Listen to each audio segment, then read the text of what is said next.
Is the stream working? We're gonna find out. Boom, ba-da-da-da-dum, ba-da-da-bum, ba-da-dum. Da-da-da-da, da-da-da-da-dum, bum, ba-da-ba-da-dum. Sorry, I just have this vision of killing all my players, Say what while now? listening to like Say who now? 80s What? music. Oh, just the whole time I've been writing D&D today, I was like, just another one bites dust as I just picture your characters like one by one dying. Wow, that's rude. It's motivation. No, that's rude. Oh, I've been bruh. muted for all this. Whoops. All right. Streams up. We're gonna record this, right?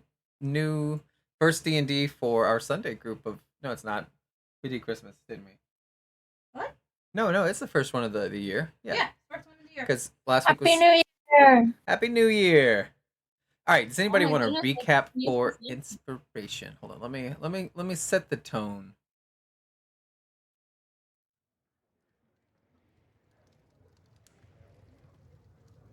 For Sage, Hubert, Alaria, Evelyn. Evelyn, that's not your name. Nito, Who's that? roll 20. It is open. Is it? Yeah. Totally my open. Why? What's up? I'm just making sure you were. This is so soft. The music's so soft. I'm gonna crank it up. Uh oh. You smell that? I'm hungry. She's making chili and pizza. Ah! All right, we've lost Tasha. She's. It's all right. Who wants to do the recap? Not it. You get free inspiration. Yeah, but I did it last time. I have inspiration. You have inspiration? Yep. Who doesn't have inspiration?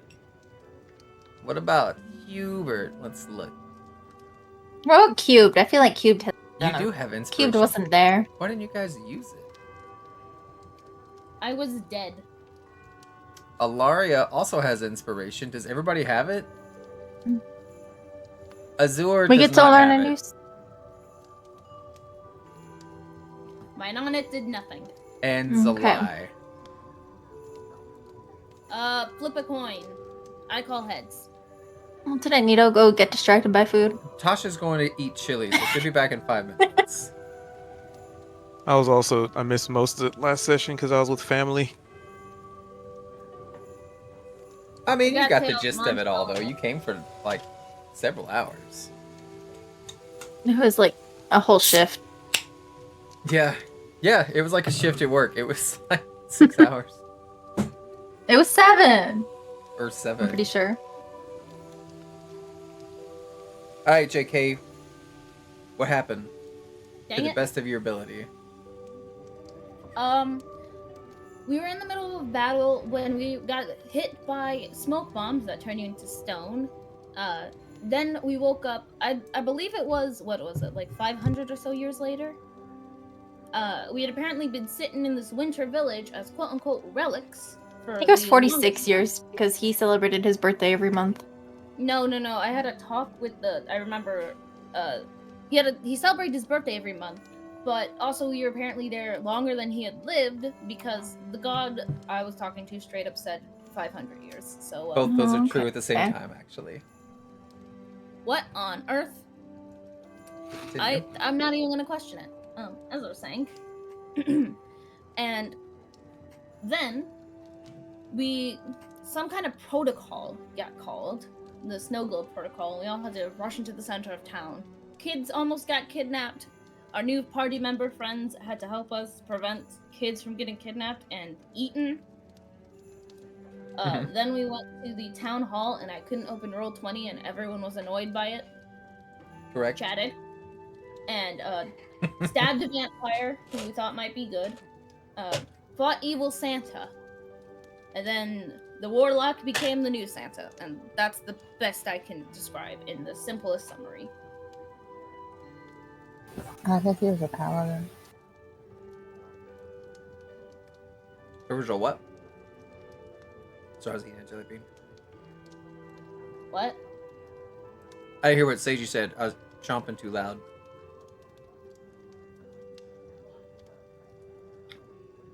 Power umbrella. That's what I heard. Okay. Oh yeah, yeah. Hubert got that like cloak thing. Oh, that's true. Oh yeah, thank you. It was a very cool cloak.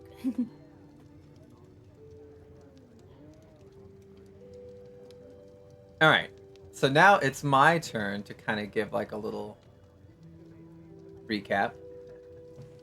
Julie, you can add inspiration to your character sheet. It'll say inspiration. It'll be like 3 stars, and that is a reroll for I think it's just any D20 test, or maybe it's any die. I think it's any die. Period. Full stop. The end, including like your attacks, like if you want to do damage or attack or whatever. Okay.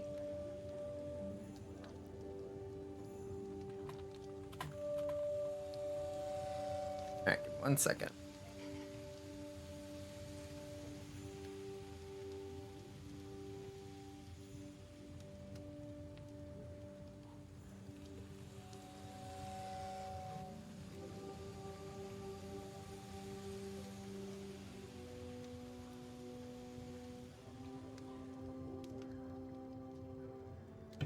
All right, so here we go.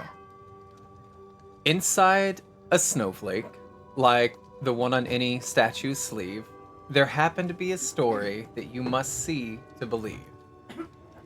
Way up in the mountains, in the high range of Hinterland, lay the small town of Holly Pocket, the home of the Holly Pocketians. Wait, what? As any Holly Pocketian, You're saying Holly Pocket? uh-huh. Holly Pocket. Like We were there for 7 hours last session, Tasha. Uh-huh.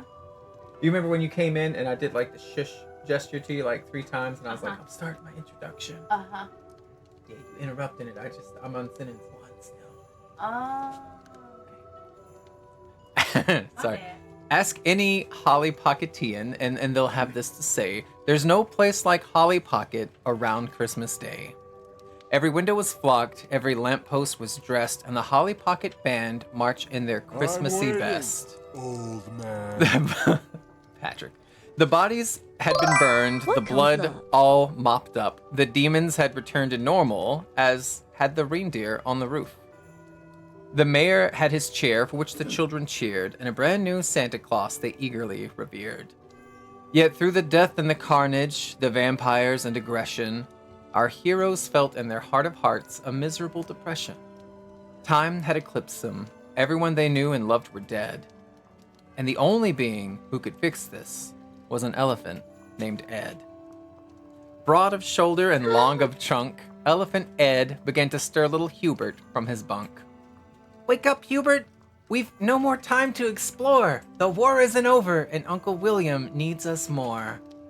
And as You're alive? As Hubert began to gasp at an elephant that could talk, he opened up his granite eyes and saw his friends still made of rock. Rock that had begun crumbling, fading, disappearing. And in his mind, the snow and rhymes departed, as the scent of fish cakes revealed a new day in Bogler had just started. Alright, so we're going to give everybody the effects of a short rest, because we haven't really had any, and this will teach us how to do it. Because you weren't really resting, you were just petrified, but we're still going to do a short rest. So, initially in session 0, we'd agreed to some kind of... Oh, let me change the map so we're looking at something different. We'll look at Bogler. We had agreed to some homebrew rules to make the campaign grittier and healing more difficult, but with the new rules and the new sheets and the bugs and the hot fixes, it just feels like it's going to be a bit of a headache where I'm going to have to be like, don't press this button, but do press this one, and don't do this one. So we're just going to scrap all of those homebrew rules for that, and we're just going to keep it basic for short rest and long rest. Those are just going to be the normal 2024 rules. Just click short. So that's going to make it easier for you. So yeah, so everyone on your character sheet, click the short rest button that's beneath your health. It'll have you hit your hit die at the bottom of this, and it'll tell you how much they're worth. So you'll look at your current HP and your max HP and decide how many dice, if any, that you want to use, and you can click them to roll them. Right there, but you were touching it with your mouse, where it says Barbarian 3d12 plus 2, and you have 3 dice. This? To the right, there's Why do 3. I need to do 3 of them though? Because you're level 3, you get 1 per level. And they're right there next to you. They're little bubbles, you see? But I'm only down like 5 hit points. 5 hit points, yeah. You could just use none. Like 1? Yeah. And then when you click take short rest, it'll roll. And there you go. So, it looks like you rolled a 12. Or you rolled a 10 plus your 2 for your constitution. So you got a 12. You restored 5 hit points, and you recovered 1 resource. Which means you got a rage back. Yay! You just gotta scroll to the bottom. Back. Evelyn is not your name. It says it in the thing. Azure, you got an 8 and a 7, so that was plus 14 hit points. Anybody else need to heal? You guys already healed. Alright, except for Hubert. I'm sorry. I also forgot about the whole, like, preparing spells, so I ignored everything you said, and I was like, oh. Oh. Alright. Okay. So, click short rest. Do I take it? Do I do anything? Well, at the bottom, it'll have your dice if you want to recover any hit points. And then you click how many die you're wanting to roll. And then when you're done, you press done. New sheet, new system, so that's why we're trying it out before we get going. What does it mean if I click all of them? It means you use all of them and you have none left. Ever? You get them back. You get half of them back on a long rest. Okay. So if you had 4 and you use all 4, you'd get 2 at the end of the day. Alright, that gives you 4 health. Do you need to do a second one? Yeah. Oh my god. That you rolled a 1 plus 1. That gives you 2 health. Do you need to do your last one? No. Alright. You recovered Take a short rest? 6. This is your short rest. Yeah. Oh, wait, but what? There's a button that says take a short rest. I don't click it? That was the button you pressed, right? No. No, at the bottom you click the short resting and it actually puts the new health through. Oh, okay. Okay, cool. Yep, that worked. Alright. Alright, so we're gonna change the map again. How's everyone? I have everything just right. So everyone would start to see one another almost like you're de-thawing, right? As if you've been frozen this whole time. They stand as statues, kind of in the town center. All around them, the decorations of the Fish King Festival is still here. You can see the banners. You can see the stage. Let me move Mr. Ribbit, because he's definitely not there. There's some instruments, and like, you remember the last time you were here, it was a parade, and everybody was going to have like the best time ever. And then everything terrible happened. And you look, and right in front of you is Darrett. In case you don't remember what Darrett. He's alive too. I thought you killed all my friends. Not yet. That's not for like another week. Oh, Darrett. Okay. Mm-hmm. I'll look at it. And he's just like sitting like with his legs crossed on the little road, right? He looks very tired. He actually looks like he's been beat up. He's got more than scratches. He's got gashes on him that are kind of starting to scab over. He's got like a wrap around like his arm. And he's grinning. He said, "Y'all must have seen the fabled bunny of springtime rejuvenation and pagan practices, didn't you?" And then he says, "I too saved the holidays. You remember that time I was turned to stone? There were so many eggs to keep track of and paint."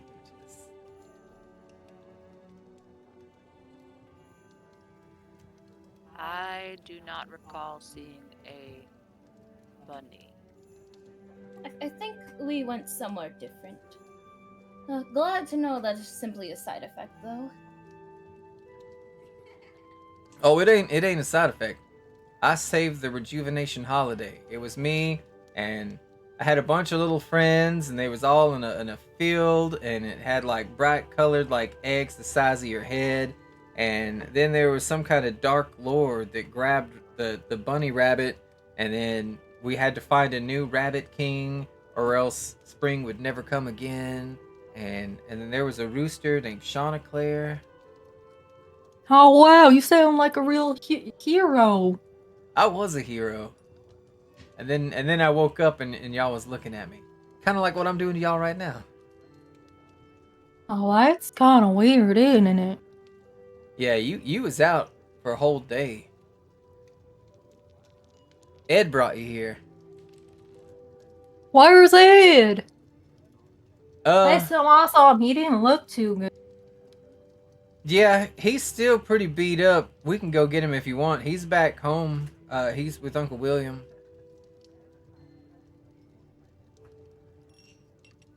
Uncle William got real hurt. I'm gonna be honest. He's having trouble walking. You were just leaving town. You Have to go can. find Ed. All right. Well, hold on. I'll put you on the little map, and then I'll keep everybody else here. There. All right. While he's headed home, because that's gonna take a minute. What's everybody else doing? Yeah, it's right here. I kind of like shimmy over. Hold up, give me a sec.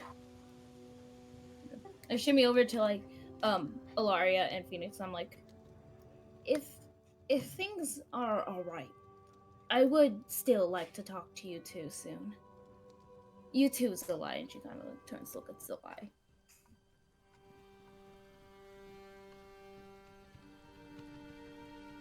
Zilai? I assume that's fine with me. What happened after the fighting? What? Sorry, I legitimately couldn't hear you. There, I turned the music down some. No, I had the user volume set quieter. Sorry. Turned it up. Can you repeat that, please? She typed it.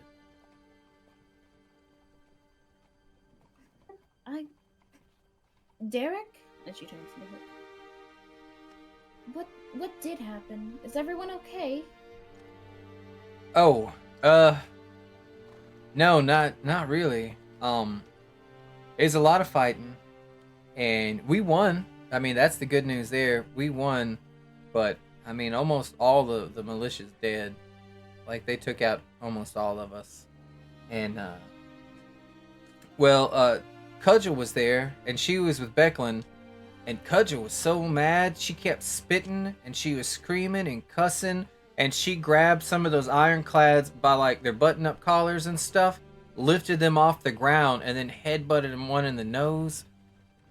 I think her and Becklin took on about 24, just the two of them. Like, I'd heard that they was friends and they had fought before, but we're talking like 20 years ago. All right, that was like right before I was born.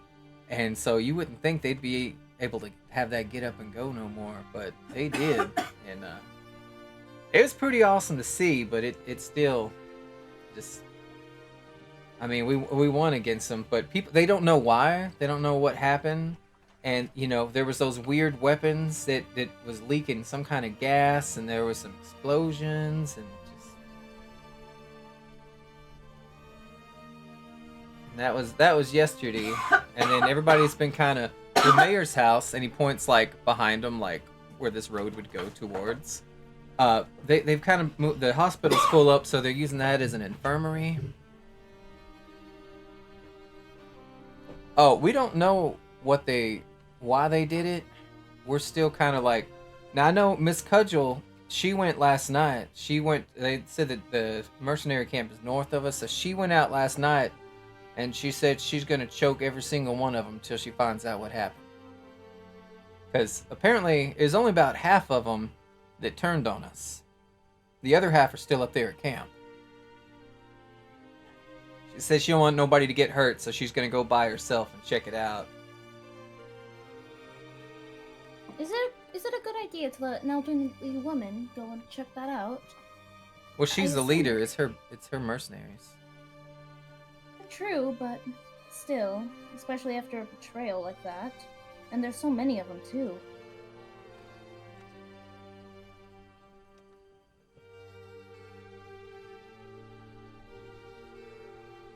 Well, she was already hurt last night.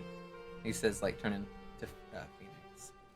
Her and Becklin, but she's really tough. Like, I mean, you thought Dragonlance was bad. They say that she used to beat him in arm wrestling, even though she's just a dwarf. So, are any of you in trouble? Ooh, I need you to make an insight check, actually. Because he definitely looks at two people specifically and then looks down to his feet. On an 18, he looked at you and he looked at Azure. And then he just looked away and he's like, I wouldn't say anybody's in trouble, right? Just, you know. Uh-oh.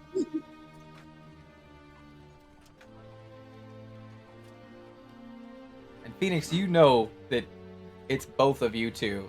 Like, there's something more to be pressed there. Do you think they know? Oh, what do they know? Phoenix, do you think they know? As Phoenix says it out loud, he nods and it's like, they know. They saw. And Miss Raven asked me to come get you whenever y'all wake up, and she needs to talk to you two specifically. That's Azure the kinda mayor. He turns to Laria. Derek, could you give us some alone time? And she like grabs Zora and she's like, I think we could get out the secrets now, because I'm not willing to take them to the grave. Oh, also, damn it, Hubert already left. There was something I was supposed to tell him too. I'll just wait till he gets back. Alright, so we'll pause this here for 1 second, and then I'm going to switch maps to Vogler's map. And Hubert's here. And Elefante. Hubert, you get to the farm. Everything looks the way you left it. Like, the town is fine. It's not in shambles at all. It's not been scathed in any way whatsoever. It still has all the decorations up. People have banners. Like, you wouldn't think from, walking the land right now that you guys had just lost probably 150 people. As you get to the farm, Ed's kind of guarding the front door. And as soon as he sees you, it's almost like a golden retriever. He's wagging his elephant tail. And there is like, I'm going to need you to make an animal handling check, because there's a real chance that he might accidentally trample you in an attempt to just like grab you up with his trunk and hug you. We don't want him to accidentally gore you, but sometimes he doesn't keep track of how big he's getting.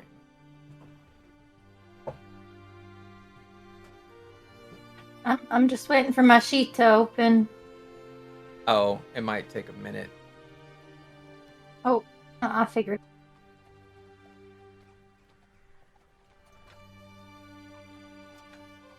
Oh, Is that good? yeah. That's about as good. That's literally a crit. That's as good as you can possibly get. What are you doing? What is your reaction when you see him charging towards you? What is he? Oh, I charged back. Hey, I had the craziest dream about you. Oh, I'm so glad to actually see you. Oh, you look a little beat up. Oh, I've missed you. And like, as neither one of you lose any momentum, his head like does a little flick thing, and somehow you find yourself hoisted into the air for only all of like 1.5 seconds. As you almost do, like, you remember the Disney Tarzan where he would like surf the vines and the branches? That's similar to what Hubert does right now on this elephant trunk that expertly like deposits him on his back, right? He just wanted you to be embraced. He wanted to be next to you, touching you. He doesn't talk like he did in the dream, but he's like, you could tell he's listening to every word you say to him. Are you okay? Do you need some food or anything? Is William keeping you fed? he does like a little dance on his tiptoes, and he kind of carries you with him to the front porch, and you see there's like a huge like place where he's been eating a bunch of food and stuff, and it's stocked up, and he has like a water trout. Actually, I would say he's gonna like snort some of it with his little trunk, right? And then raise it up and just do a water fountain kind of maneuver and just spray the whole front yard. You get a little wet. Oh, good job. You've been taking care of the plants too. That's amazing, Ed. He Oh, just where- nods his head. Where's Uncle William? He it looked like he wasn't doing too well in that fight there. Ed's a very special elephant, so he does have a higher intelligence than most. So as soon as you mention this, he leans his head into the porch, his trunk extends, and he actually opens the door. He turns the doorknob with it and gives a little push open. And you can see Uncle William is asleep in a recliner in the living room. Okay, Hubert's gonna get down off of Ed and go inside and check on Uncle William. Uncle William is beat up. He has like wraps around his head. It looks like he has a broken arm, and you don't know what kind of like herbs they may have given him for like pain or something, but something has conked him out as he's like presently snoring. Because we had a short rest, am I able to like make some food up for when he wakes up or something? Yeah. Okay. So yeah, Hubert's gonna just start making Uncle William's like favorite food. Any insight into that? What that might be? Yeah, sorry, I had to sneeze. Bless you. Uncle William loves tater tots. Okay. Yeah, Hubert just makes a whole bunch of tater tots and maybe even like a little herbal tea on the side, to kind of help him feel better. I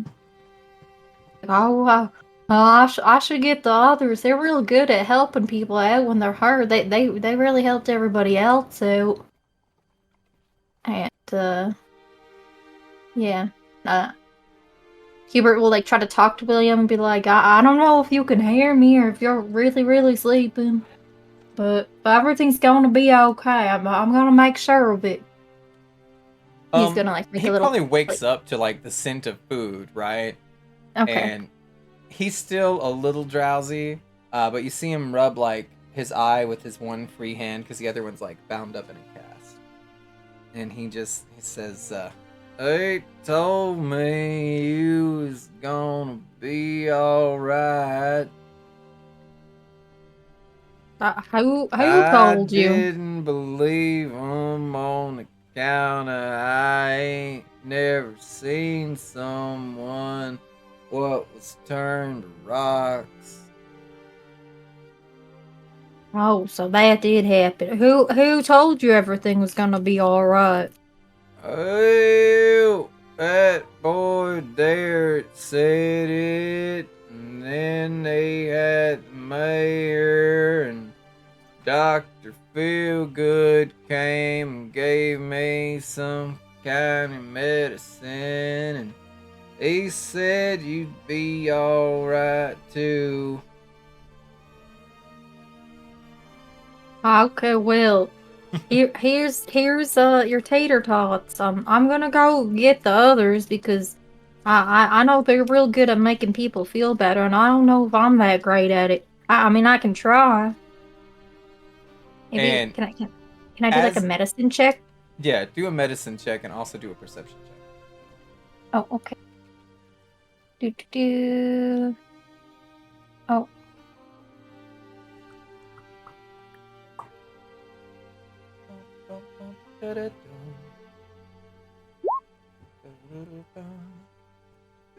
Oof. On a 4, you feel like Uncle William's just fine. This is just a normal day for him, and he's gonna live a long, happy life. On a 17 perception check, there is like an old rowboat that has like insignia on it that it's kind of become part of the decoration of the living room, and it hangs up in the air a little bit, but it's on like a little pulley system.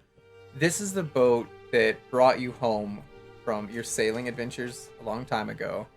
And Uncle William, as you're kind of like looking at it and thinking about like the memories of it, he kind of points up to it and says, I got me a cold box in there with some orange drink in it, if and you want one. How'd you? Where'd you get that from? Oh, I was down there at the wharf, which is what they call the dock area. I don't know why it's called that. What's up? Mm-mm.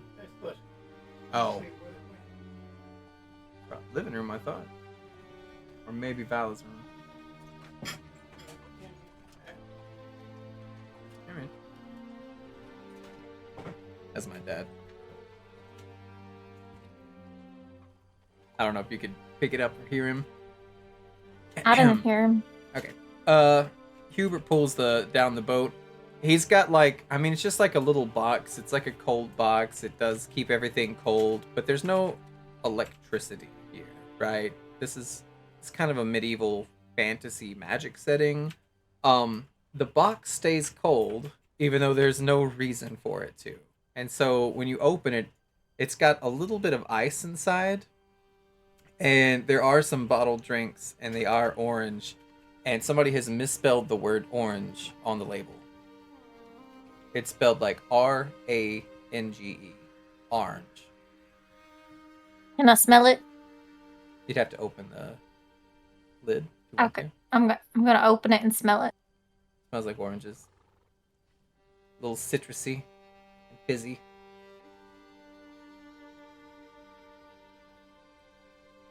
I'm gonna pour a little bit into a cup and hold it up to the light. Is it the proper like consistency of orange juice? It is not. Okay, In well, fact, as Hubert's you a pour farmer. it fizzes at the top and starts to spill over the cup. I wasn't even pouring a full Well, cup. okay, It's if like you're a not little pulling bit. it just fizzes up and then sinks back down. Okay. Well, that's strange. You said this is orange juice? No, I can see how you might get that confused for orange juice, but that's orange drink. They're both drinks and they're both orange, but they couldn't be more different. Did you just make me open a Fanta? Yeah.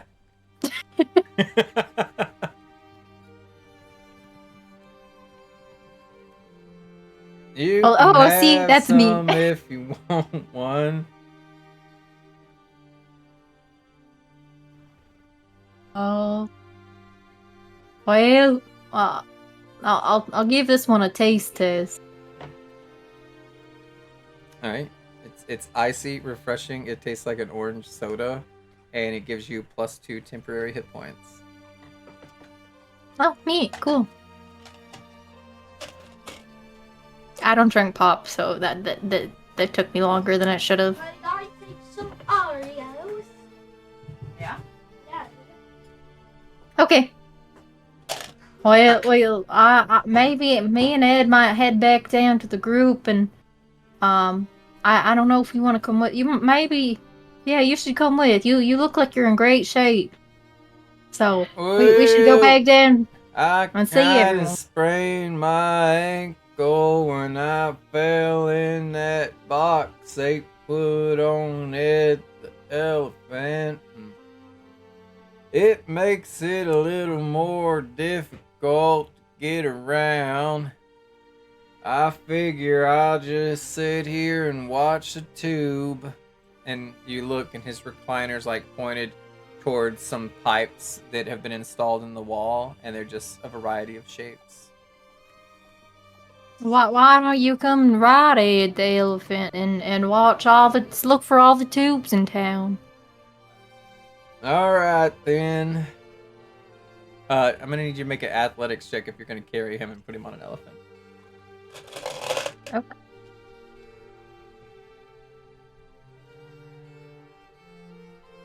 Is this everybody's favorite character? Do you love how he Oh, no. talks? Well, it might take me some time to really get used to him. She's bringing him with you, so he's joining the party now. That wasn't the plan, but he's gonna go wherever you go. Do an animal handling check, and you have to get at least a 10, or Uncle William's gonna take a... Okay. So, you definitely have trouble hoisting this old man over your head onto this very tall elephant. But fortunately, Ed's a good boy, and so he does this thing where he just flops flat on his belly, and then that gives you enough to where, like, you can get him up there, and then he just rises back up onto his legs. Okay. Alright, we're gonna shoot back over to them. I can find it. Yep. Alright. Continuing. I think Azur wanted to tell Phoenix something. Yeah, I asked Derek to also give us some privacy. Oh, he says, alright Derek. then. And then he walks over here to the drink station and helps himself to apple cider. Azur kind of takes a big, deep breath before sitting down and saying, I'm going to sound crazy, and I understand if no one believes me. But again, I'd rather not take what I've seen to the grave. Because I believe I've made a god angry. Gravely angry. And she just kind of looks back and forth between Zala and Ilaria, and she's like, Phoenix already knows about this. So this may be a bit of how do I put it? A bit of a shock. I used to be in a cult. They believed that the gods would return, or that one god was responsible, and if they prayed to him and offered him human and animal sacrifices, they'd return.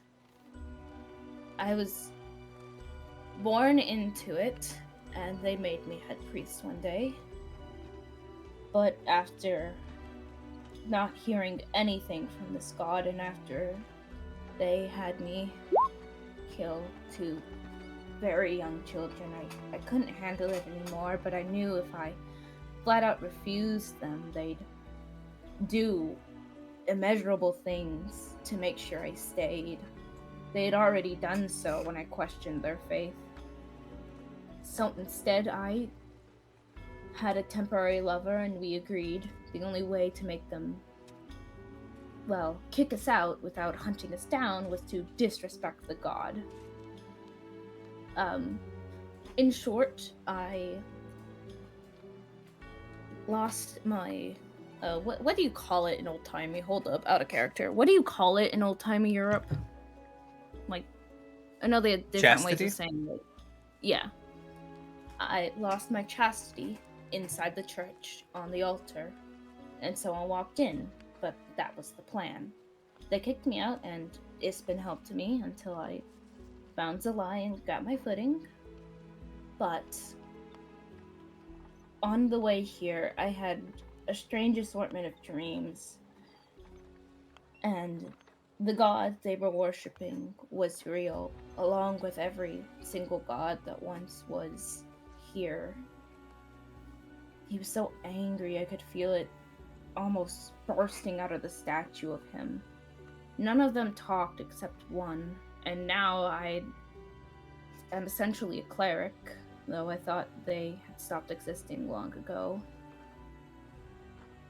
And because of this, I know no one wants to admit that the gods essentially abandoned us. But if I'm in contract with one, I don't want it to seem like they don't care about us. Not anymore, at least.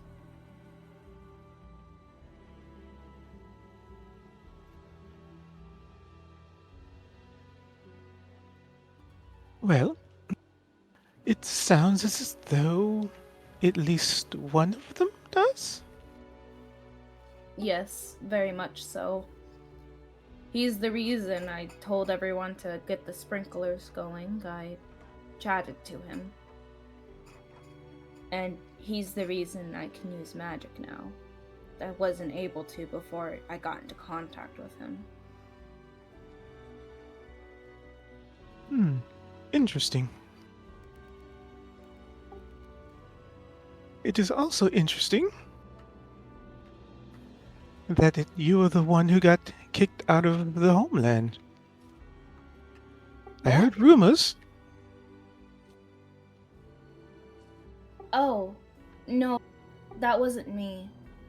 But it was my first ancestors.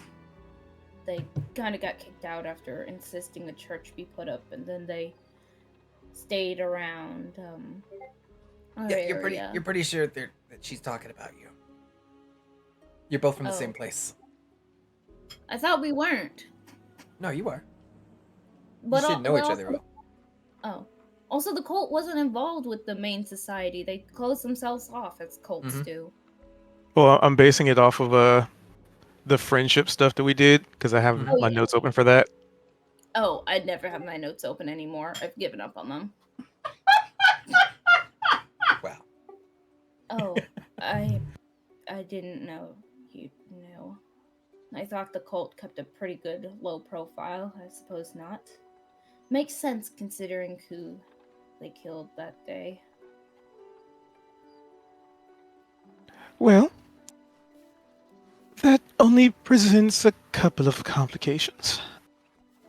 It's Of more complicated because if they know I was kicked out, they might know who the cult killed, and if so, I'm going to be executed, either for magic or who that cult made me kill. By the way, out of character, this is something I haven't told Dad, but is important to other characters I've made.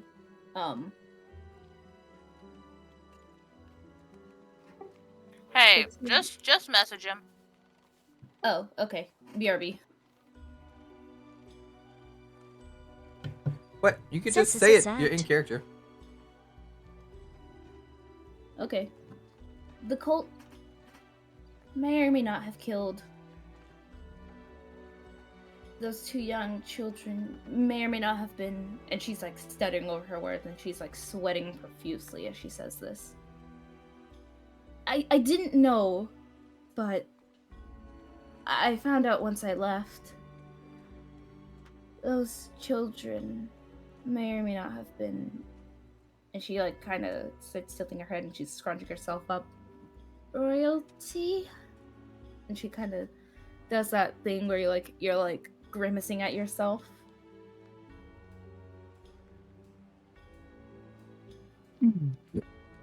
Well, that presents, like I said, another complication.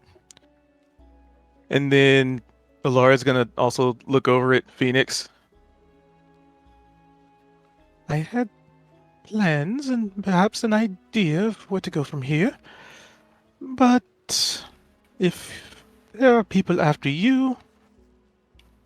And Alara crosses her legs and just like sits on the ground, clearly mulling something over in her head. I don't think the cult will be direct to go after me unless I go near them. Unless the god did answer them, and I wouldn't be surprised if he did. What little I've seen of him, it seems like he's about to do anything to get me dead. And she breathes in and breathes out. But from what I saw when I was leaving, as far as anyone else knows, those two kids are only missing, not dead. And she kind of looks to the ground. I know that doesn't make it any better. I'm truly sorry for what I've done.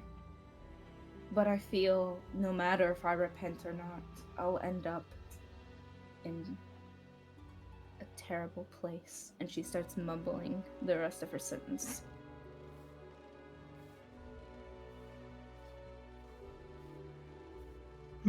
What does your current patron have to say about this? I could check in with him. He might want me to after apparently leaving him hanging for 500 years at one point. No idea how that happened. And she closes her eyes and starts reaching out.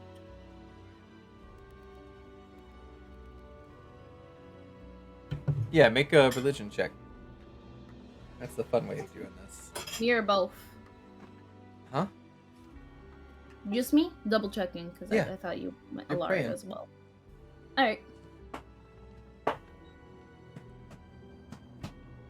I guess Phoenix, Alai, and Ilaria could roll a religion check to get more insight into what she's talking about. Rolled it twice. I'll take the first one. Oops, On a daisy. 24, you do hear like a response, and it's very faint. It's very distant, and you just hear him saying like, "What's going on? What's the?" You have to specify what are you asking for information? She kind of is like, currently, is it good to trust these people with my life? And more importantly, is my previous cult coming after me? Oh wow, that's a lot. That's a lot of information you're trying to get. Okay, so one of them, first answer, yeah, you could probably trust these people. They're probably fine, just so long as they're preserving knowledge and they're not burning books. That's what matters most. Like, I don't want to spoil anything, but you know, I got a lot of eyes and ears all over the world, and things are about to go from bad to worse. And the most important thing you could do in these troubled times to come is preserve the library. It's very important. Don't let them burn it down. She like nods inside her prayer, but to everyone else, she's just nodding randomly. Welcome, Penny Nash. As for any deities that may or may not want to murder you, all I can say is, oh, wait, look, I gotta go. Sorry, I'll talk to you later. And then the voice just disappears. Dur opens her eyes and she looks incredibly unamused. And she says, well, Welcome, Cuthapachi. he didn't answer the main question I had, but also, oh well. He didn't want to spoil too much, but he did say troubled times are ahead. And to, of course, preserve knowledge. As any good person should do. And she catches herself as she says it, and she's like, hold on a moment. I'm being affected. Oh well. When I asked him about the deities, though, he said he had to go. I'm not sure what that means, especially for a god. Alright, information for Phoenix and Ilaria. She's talking about the god Gillian, who is the god of knowledge and the nominal leader of all neutral gods in Kryn, or at least as far back as 300 plus years ago. I don't think on a 9 and a 10 you would know that much more. You know he's the keeper of something called Tobril? That's about all the information I'm going to give you on that, though, because that wasn't super high. Would a 13 have any extra info? Oh, the guy. All right. Yeah, it would. Tobril is a book that is said to contain all the knowledge of the gods, everything they collectively know. Portions of it are sealed to everyone except Gillian. So, if you are going to ask about any of the other deities or their plans, he's the one who is most likely to know everything that's going on. That's his domain, is knowledge and just knowing things. The other half of this is the cult that she comes from. That's more of an insensitive kind of phrasing. It is a temple of practitioners. They worship Sargonus, who is the unpredictable god of flames and Welcome, vengeance neutral and wrath. player. And he's some sort of consort to... Only Ilaria would know this part, because it takes about a 12 to know this. So on a 13, he's the consort of another evil deity named Takesis. And you know that they scheme against her as often as he fights for her, right? Often worshipped by those who seek retribution. His true form is that of this monstrous minotaur. And speaking of Takesis, you can kind of like picture a sigil in your mind, but on a 13, that's about all the information you can get because that goddess has been gone for a long. So you know the name, you know she's bad news. You know Sargonis is more of a minotaur, where she's more of like a scaled beast that could probably eat the other gods if she really wanted. The sigil you could see is like, it's almost like 5 dancing flames, white, black, green, blue, and red, all kind of like spiraling on top of one another. She's some kind of queen of darkness, pride, power, control. That's enough information. I'll give you some spoilers.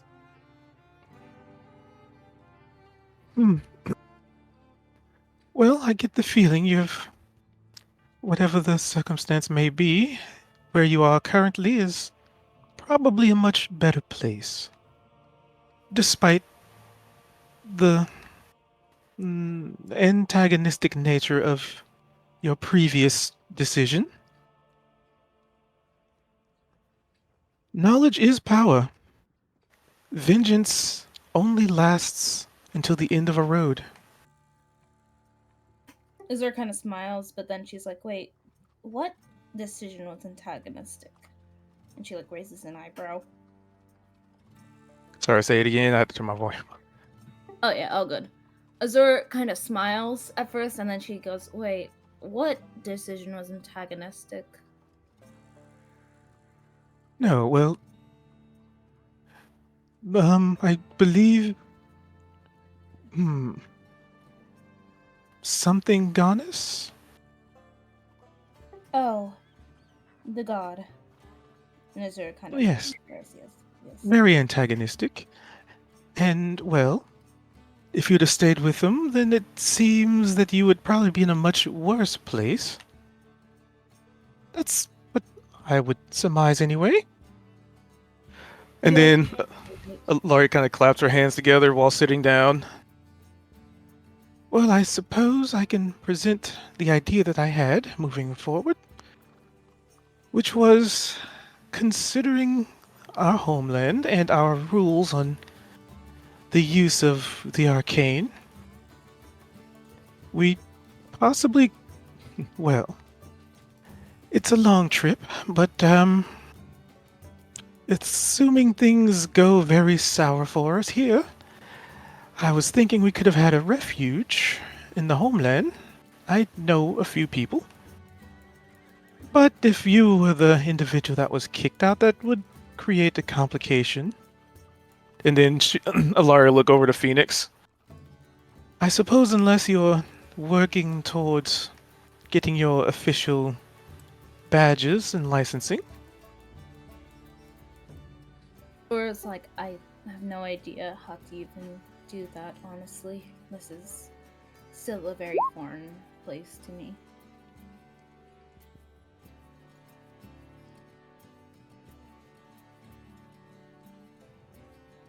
Well, you know, Phoenix. Nobody knows if they're good enough to until they take their trial. I mean, at least it's not the test that could more than likely kill you. It's like a training, it's like training. It's granted it's customized to each individual, I'm sure, but I doubt they're going to throw you into a pit of fire and say good luck. And then she rubs her chin. Well,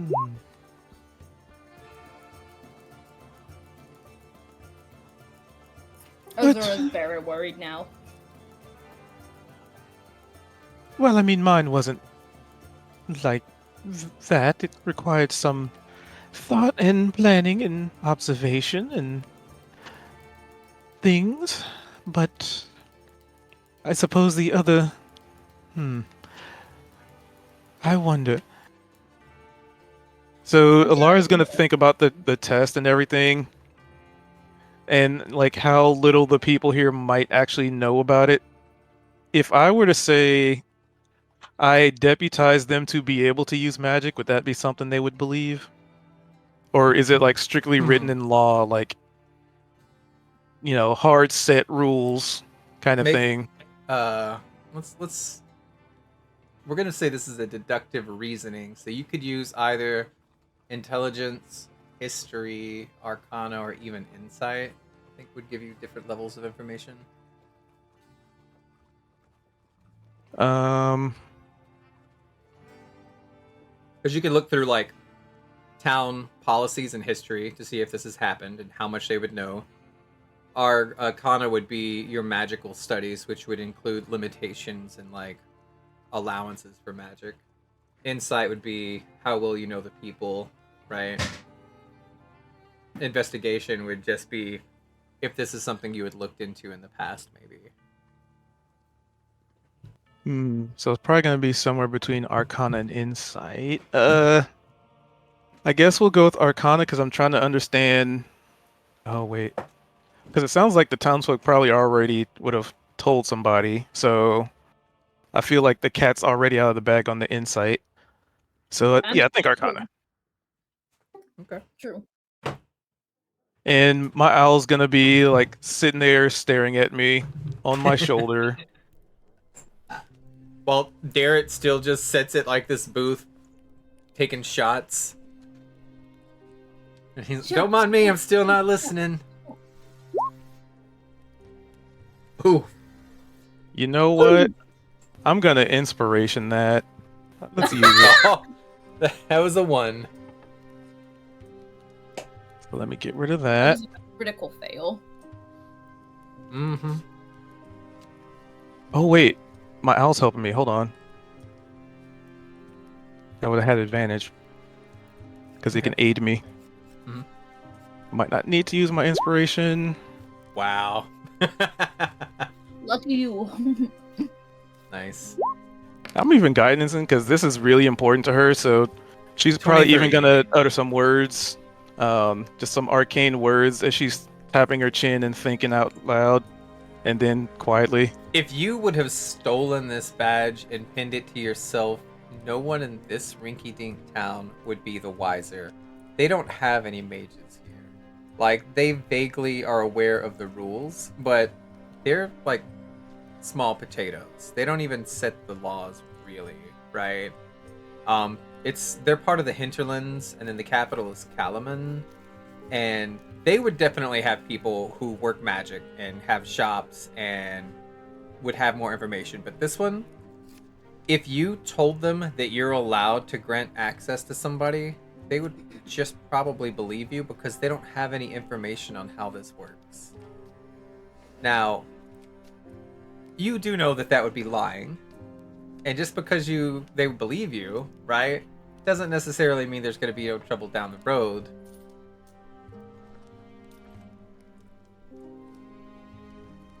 I mean, as opposed But they to would believe you. trouble down the road regardless. So Yeah, that's it's a true. lose-lose Like, trouble now or situation. trouble later. Wait, you're deciding between, yeah. Yeah, All right. they would pretty much believe anything you say on it. All right, I'll keep that information in my back pocket. Now, another option is you could ascend the ranks, not today, but you could ascend the ranks. And this gives you the idea of, like, you just said, like, they're not going to put you in, like, a pit of fire, and that's the test. For the ascension, to earn, like, your robes, either black, red, or white, that's exactly what they would do. They're going to put you in a life-threatening situation, and you're just going to have to magic yourself out of that. So it is room for thought, because it would grant you more information into the arcane and into the weed, right? It would bolster your abilities, your magical prowess. You would learn new spells that you would have not had the opportunity for before, and you would have more leadership position. And that's not something to think about today, but that is something that could come in the next, like, month or so, right? All And it right. is something they advocated for, but you were a little uncertain of. But now that you have the ability to be like, well, I could kind of take them under my wing a little bit and get them through their trials, that's definitely an option. Oof. All right.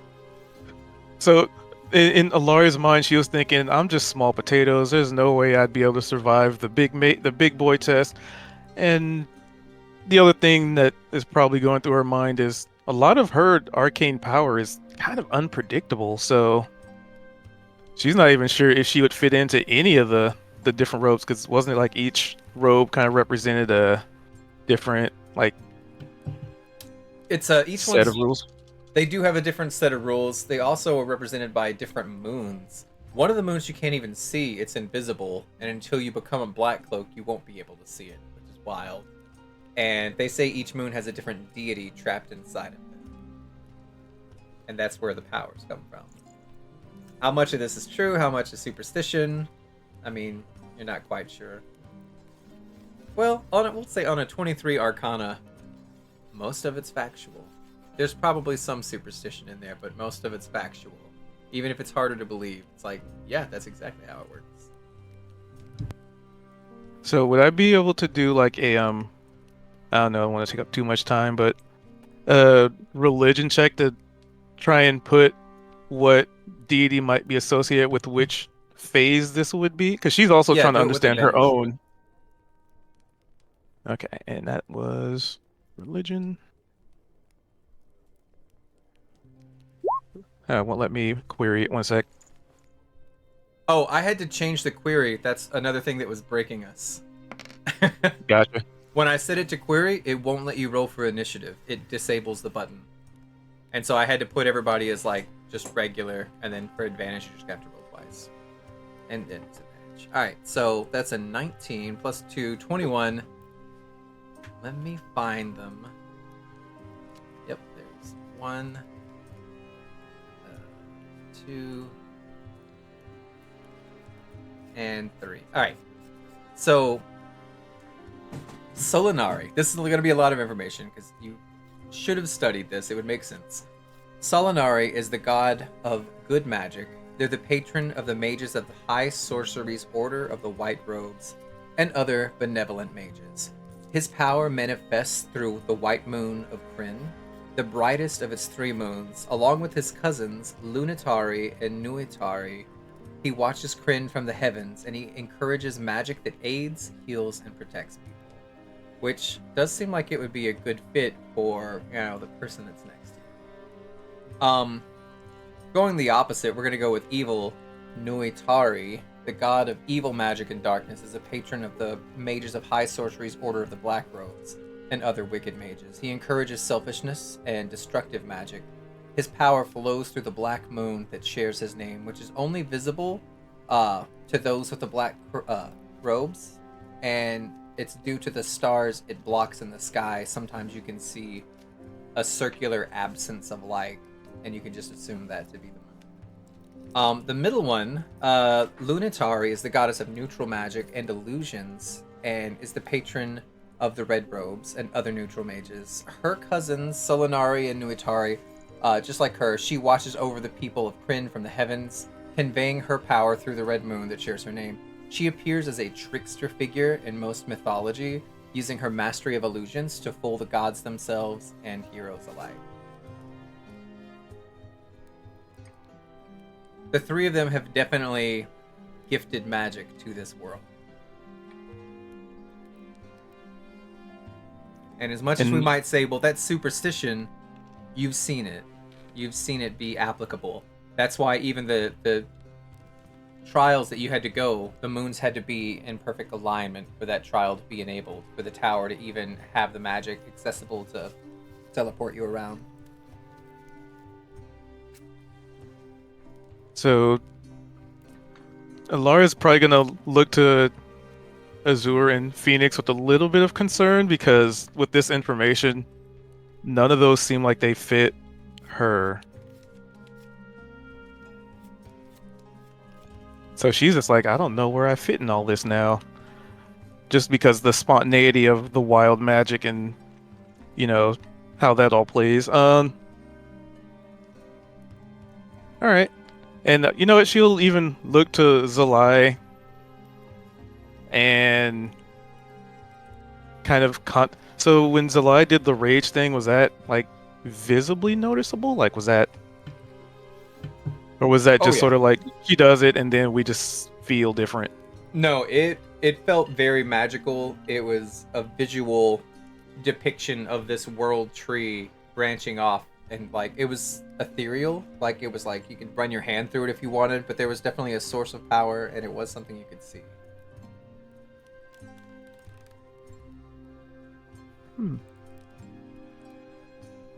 Well, it would seem we all have some level of arcane potency.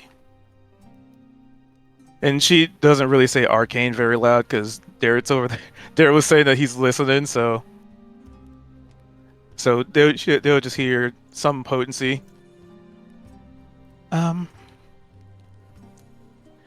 Well, that's interesting. It's not often we find people with these kind of skill sets in such a small area at once. It's almost as if a hand of fate were guiding us together. Anyway, Azura promptly giggles at that.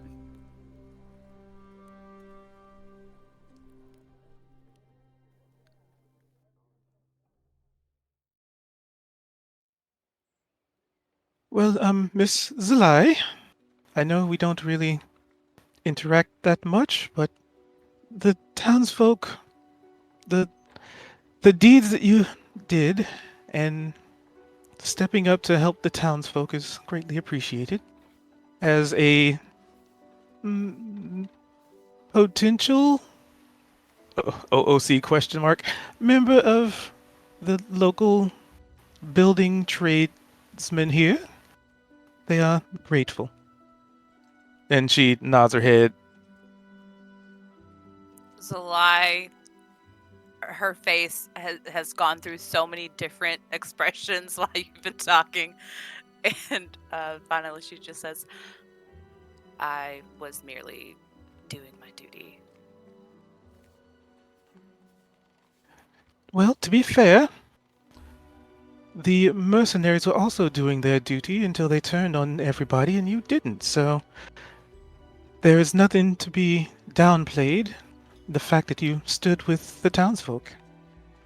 That was a choice. Even as duty. You can hear My Derek. culture values loyalty. As you say this, you can hear chomping noises as Derek was stirring his drink with a fish stick, and now he's crunching it. And he's like, and thinking about people doing their duties and the mercenaries and all the iron people and all the things that I wasn't listening to y'all talk about. They got one that's asking for Hubert. We got him locked up in an old shed in a fishing net. Crunch. Oh, did I hear my name? Yes, this is. I was trying to tell you before you RUN OFT on us. We got one of those mercenary people who tried to kill people, and we got him locked up. And Miss Cudgel tried to interrogate him, but he said he ain't talking to nobody but Hubert. Oh, I wonder if that's the one I offered a cookie and then I ate it in front of him. Was it a cookie or was it a sandwich? I thought it was like a crumple, like a something that, like maybe a biscuit was crumpling up and falling apart. It's just something small.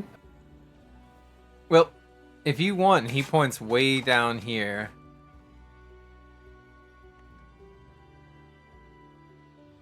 That's where they're keeping him down there. If you wanted to go say hey to him or whatever, it's up to you. Also, the mayor's up here. If you'd rather go see her.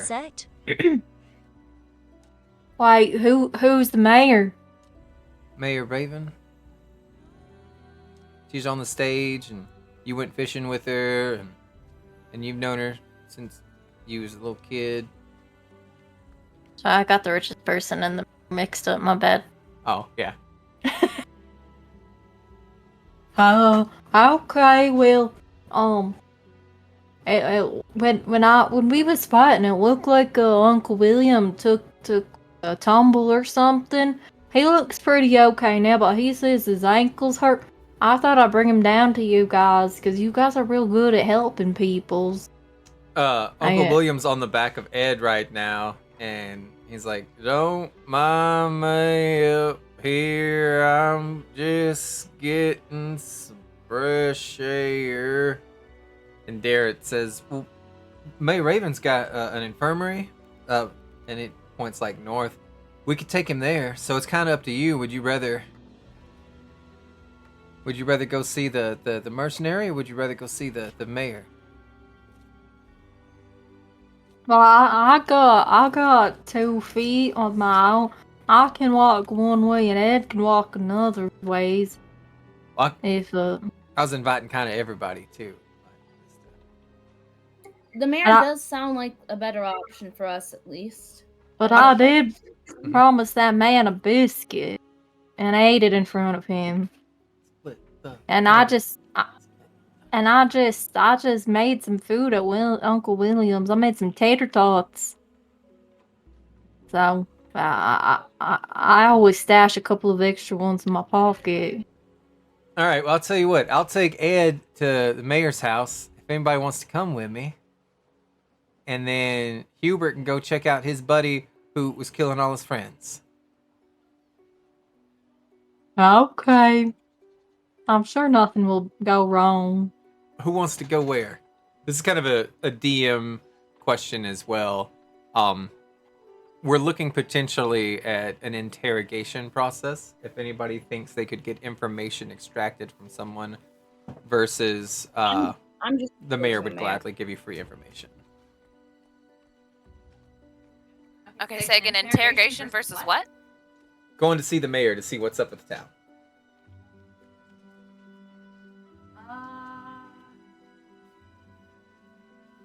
Or you could all just go to both. I feel like both is right. Yeah, I kind of want to go to both because, like, I want to use the lies like intimidation. Like she's a hulking big type of girl, right? I want to use that, but also I'm really curious about the mayor. Yeah. So, as for the mayor, Darrett's going there with Uncle William and Ed right now. But it's 5 minutes. It's not. I mean, it's 5 seconds away. You can't see it because it's on a different map. But from where you're at, it would be 35 feet away. So he's just going inside a building up here. But this mercenary is down here in this shed. And everybody can definitely do both things. I just wasn't sure if somebody wanted to be like, I'm going to go talk to the mayor while they talk to this, or if you want to just go together as a team. So if you're going as a team, I'll unpop him from the GM layer. Well, how about we get some information from our little friend here? And the more information we have, the more information we can present to the mayor. And then she'll call out to Darrett. Let the mayor know we'll be there in a moment. We're gonna try and get some information from one of the attackers and potentially bring it to her attention. All right, I'll go tell them that you're best friends with the Ironside buddies, and you're gonna go have a talk with them before you come and report to her. Are we gonna give him food? Oh yeah, gotta make sure he's well fed. It's a bit more like an interrogation, I suppose. I'd rather Oh, so know you're gonna have what- like pipes and tubes and stuff like Uncle William likes, and they'll shoot out water and then take care of the plants. What? Is there Interrogation just- system? No, that's an irrigation system. You sure? I'm positive. I don't know nothing I about was floor farming. when they installed it. They said it was an interrogation system. I think you guys just simply have accents. Interrogation is like, how do I say it? It's being scary so someone will answer your questions. Oh, that's not real nice. Maybe not, but they did try to kill people. But I think this is the one who stopped it when I pulled out a treat out of my pocket. He still tried to kill people. That's true. Looking at him like he's crazy. And then she turns to Derek. I can always go there alone if you guys are scared of him. As they're kind of, is like holding her hand up, and she's like, Ilaria, how about one of us goes to the mayor and the other goes with them, and then we report back our information? Does that sound okay? And she like tilts her head. I mean, who would want to go to the mayor immediately? Pretty much, I was think- thinking.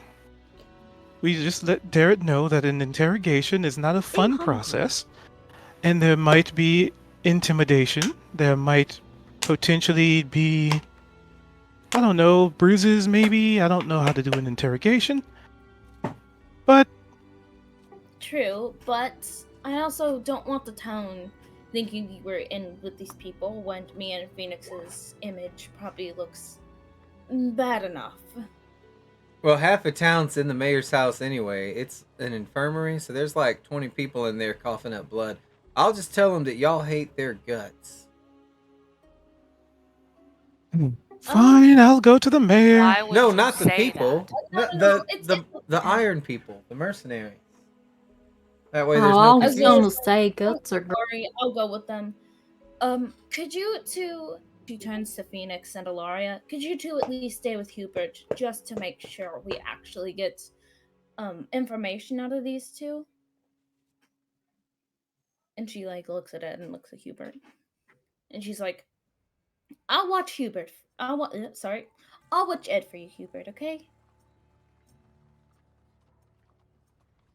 Okay.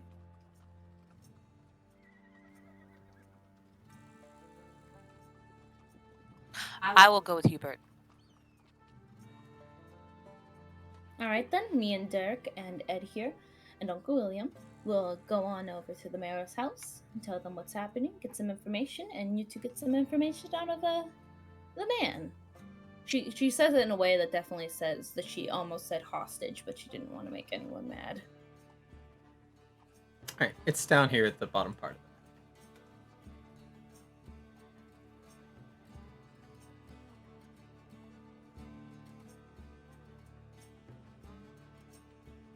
Somewhat, sort of, kind of in range, so... Well, here. And then she'll lift her arm, and the little owl flies and lands on Azur's shoulder as she moseys. What's the range of the owl to be able to hear and see through it? That's 100 feet. The mayor's house has to be farther, right? Out of Not your super far, but no. Okay, good then. You could get to the doorstep with it, and then they'd be able to hear and see. You'll see when I switch maps that it's going to be like, where you're standing right now is also part of the next map. I just cut it in half so that it wouldn't be so huge. I mean, basically, the idea, not necessarily to just be constantly in two places at once, but just to have the bird there, if out of range, be sort of a recording device and relay that when they reconvene. Okay. Or if Azur's like, hey, I need you to go get Ilaria immediately, then it knows exactly where I am, and can get to me pretty quickly, kind of thing. Alright, so Zalai and Hubert and Ilaria, as you're coming here, you do have two guards that are posted in front of this small hut. This building to the north of you, you can kind of see through the windows from here. It too has a lot of people inside, and there's like mats, and you wouldn't call them nurses, right? But just people who are like changing bandages and checking like the vital signs of people. So this used to be the fishbowl. You've been in it before. It sells baked goods predominantly.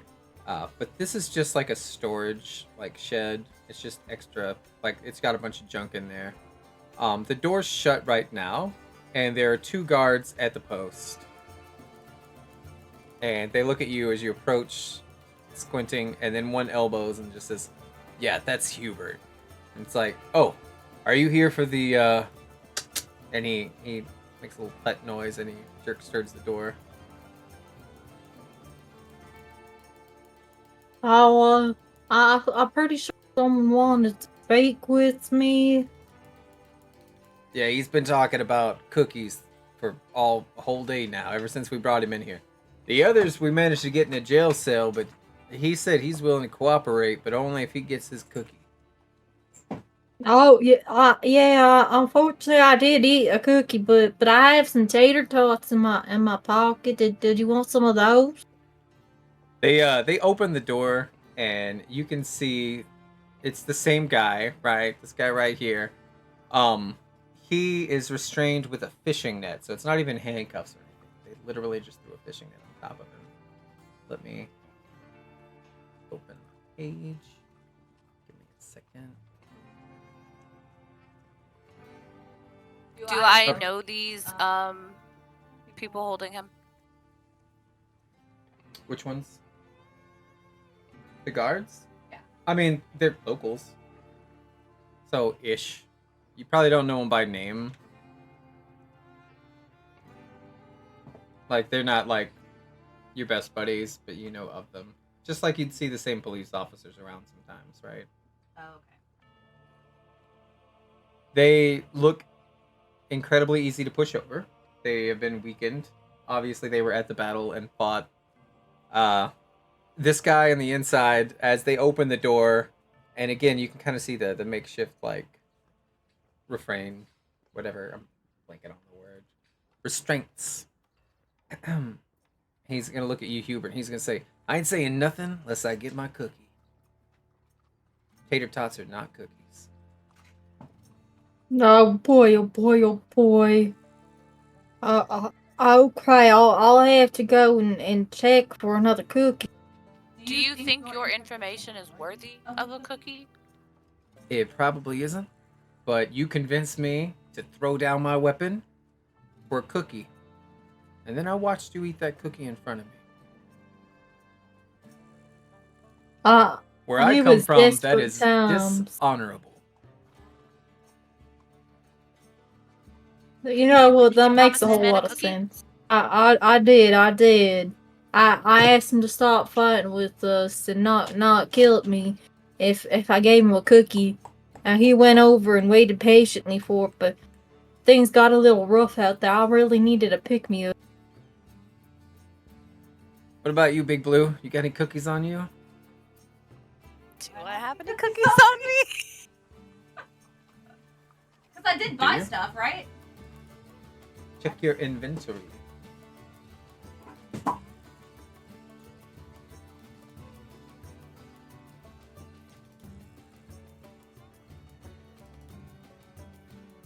Oh, you have almost nothing. I know I bought stuff though. I think you didn't add that stuff to your sheet. I must not have. I remember you buying stuff. We had a whole list. She bought the clogs. The claws? Your claws. The clogs.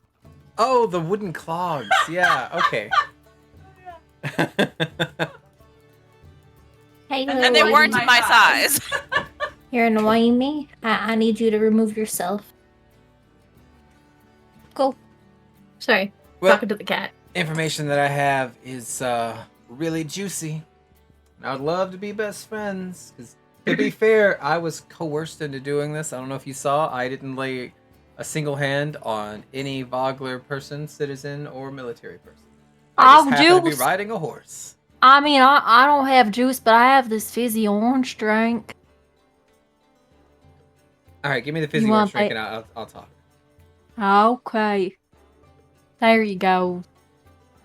Zalai tries to intercept the drink. Unless Hubert can test, yeah, go ahead. Wait a second. You were so adamant about a cookie, and now you're settling for a drink? Thirsty? Not hungry. I'm both.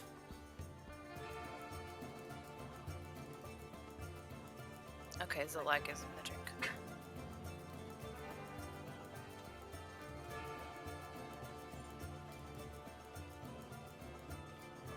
Start talking.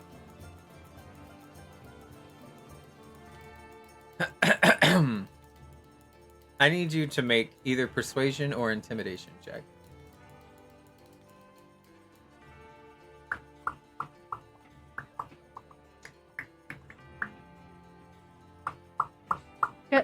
Sir, please talk.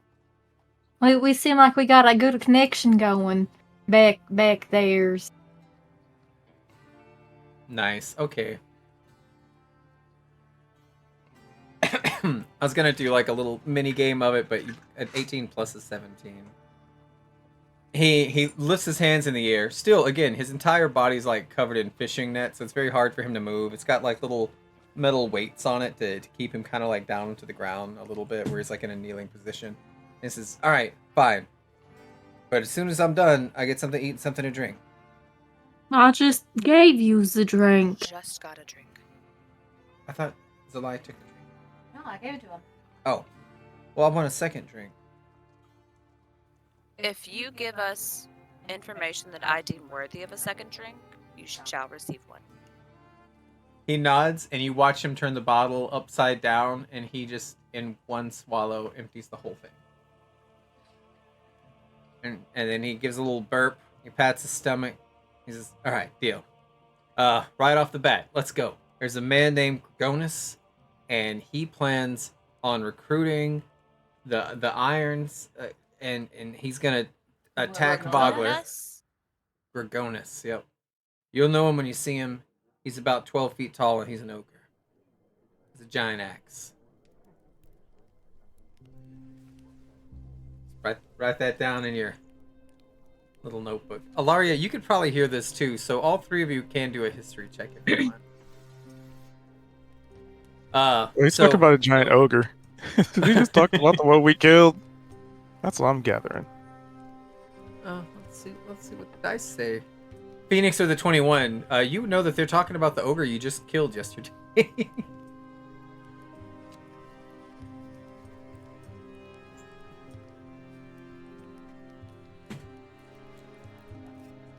Yep. All right. So Phoenix says it out loud that you killed that ogre. Yep, he's dead. Well, then that's your problems are solved. How about that drink now?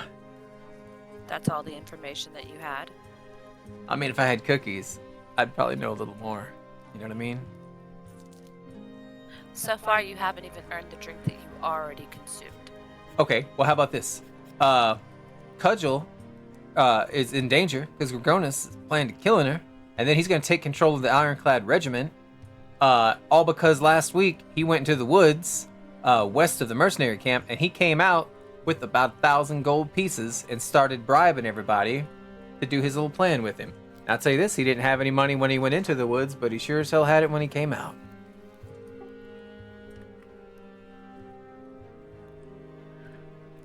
He is dead, but money talks, right? So Dragonlance is trying to usurp Cudgel? Oh yeah. He sees Cudgel as a bleeding heart, and he tried to give all of us about 20 gold each to help him. And I said, no thanks. I love Cudgel. And then they said, well, do you love your head? Because you're going to lose your head if you say no thanks again. And I said, yes, sir, you're right. I hate Cudgel and everything she stands for. Here we are. As you can see, I didn't want to be part of this. I was forced into it. Does Dragonlance have anyone else that would want to dispose of Cudgel? Yeah, he's got a whole host of like loyal minions and mercenaries. I mean, to be fair, I think y'all Actually killed most of loyal them. or bought? Bought, for sure. And then it wasn't going to end there. There was going to be a raid on Vogler. We had to take over the whole city. He's real adamant about that. He said we have to. Very good. We couldn't just take your stuff. We couldn't just kill you. We had to take over the whole town. I mean, this is a real good town. It's got great farming. Yep, it does. I don't know what he wants it for. We're Ironclad Regiment. We go where the money takes us, right? We just go from job to job to job. So what he's gonna do with the whole town, I don't know. It's too late to ask him. He's dead. Well, a centralized location would make it easier to train and shore up resources. I mean, if you say so. I know so. It's a tactical advantage. So, Kurgonis is out of the picture. The only other lieutenant was Jayev, but I'm pretty sure him and the others are staying loyal to Cudgel because they didn't come out with us.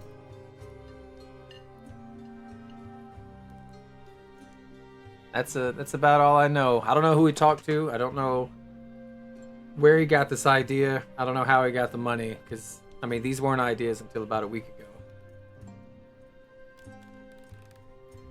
And the money came from the forest? Yep, he just walked into the woods. 2 hours later, he came back with 1,000 gold. Can you show me? Yeah, cut these nets off of me. Excellent. Until I start. Oh, I could use 1,000 gold. Maybe I should go into the forest. We gotta pay off our farm. Tell you what, we could go in the forest right now. We have another matter to attend to, but we will revisit this. Alright, so y'all are freeing me from the shed. You get me some cookies, another drink, and then we're gonna go in the woods together? Oh, well, Correct. We'll think about it. He looks at Hubert expectantly. I don't have another drink. Maybe Zala knows where they are. Where you going? I thought you were letting me free. Yeah, you can come Who with promised us. that? That was part of the whole thing I just said, and you said yes.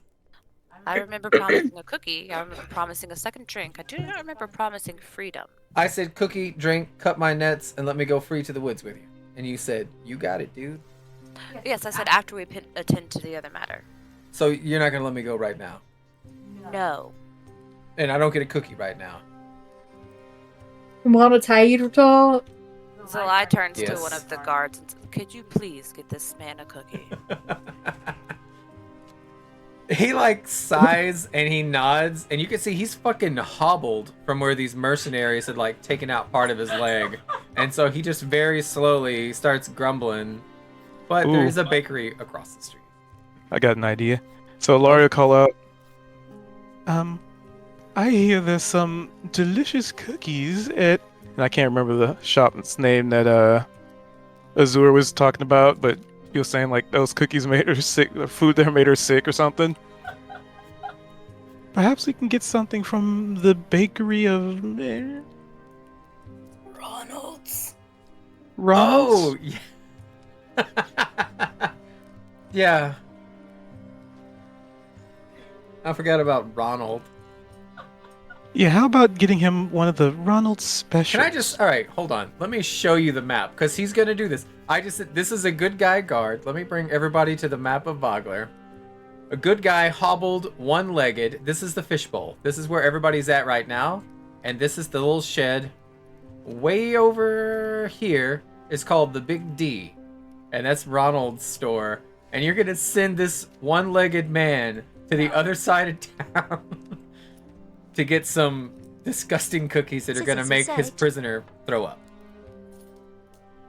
Is that the plan, Stan? Oh, I know I mean- a great bakery actually just right here. I assume Hubert, we're all the closest bakers are. Yeah, you're literally in front of... Like, this is where Yeah. everybody would be, like, right kind of And here. Hubert would probably know the owners and be able to, like, make a deal. If you go inside there, it has been transformed into another infirmary. It's mostly just stacked with patients and people on the floor. There's blood everywhere. The ovens are definitely turned off.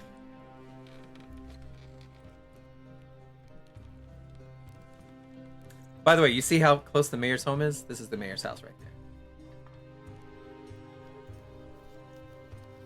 there. Okay, well, there must be another bakery right around here somewhere. Just go to this one here. Okay. We shouldn't make an injured man traipse all across the town. Alright, that guy grumbles. We're gonna switch to the mayor's room real quick to see what they're doing. Let's see. Derek goes here. Azur. Ed. And Uncle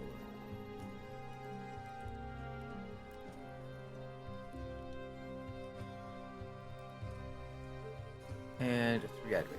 Sit outside. All right, Azur, you listening?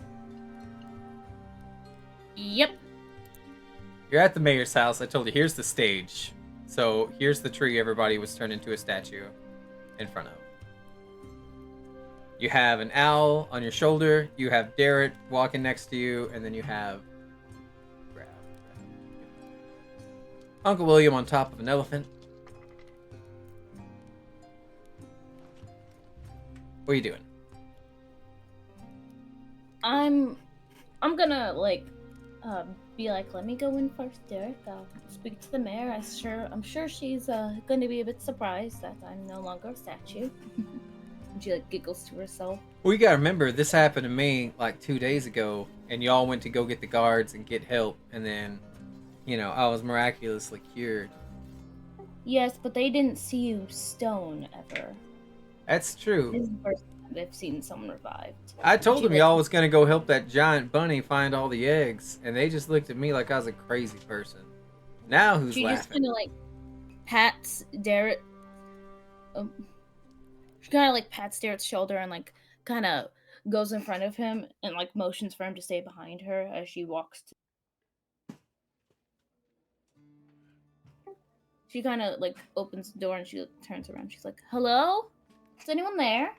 She looks tired. She's covered in blood, but this is who you see, and that was her fish when she was fishing. Oh, good. She says, Hello, "Oh, ma'am." Derek told me y'all was coming back, and I just didn't believe it at all.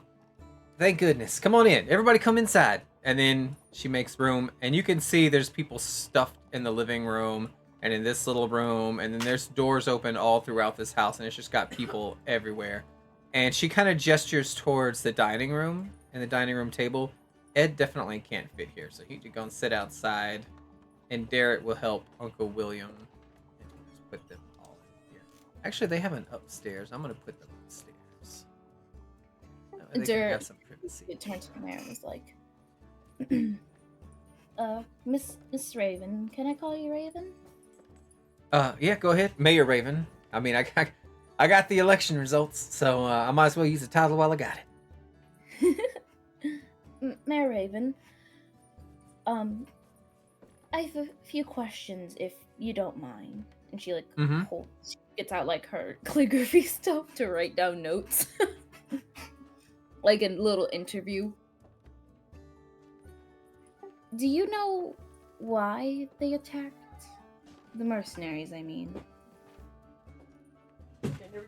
Thank you. Sorry. We haven't uncovered why the mercenaries had attacked, why they betrayed us. They also, I was next to Cudgel and Becklin, and two of them tried to take off Cudgel's head while her back was turned, and it was Becklin that saved her. And then Cudgel, or maybe you don't, she's got quite the temper. Oh, yeah. And she called them so many names I didn't even know they existed. And she literally, without a weapon, just beat them with her plated gauntlets. And one of them, I mean, this is a little gory, she caved one of their heads in. She was a monster, but thank goodness we had her. So we know they tried to murder Cudgel. They were doing something against Miss Cudgel, who left last night while y'all was stoned. And I'm expecting her to be back any minute now, actually.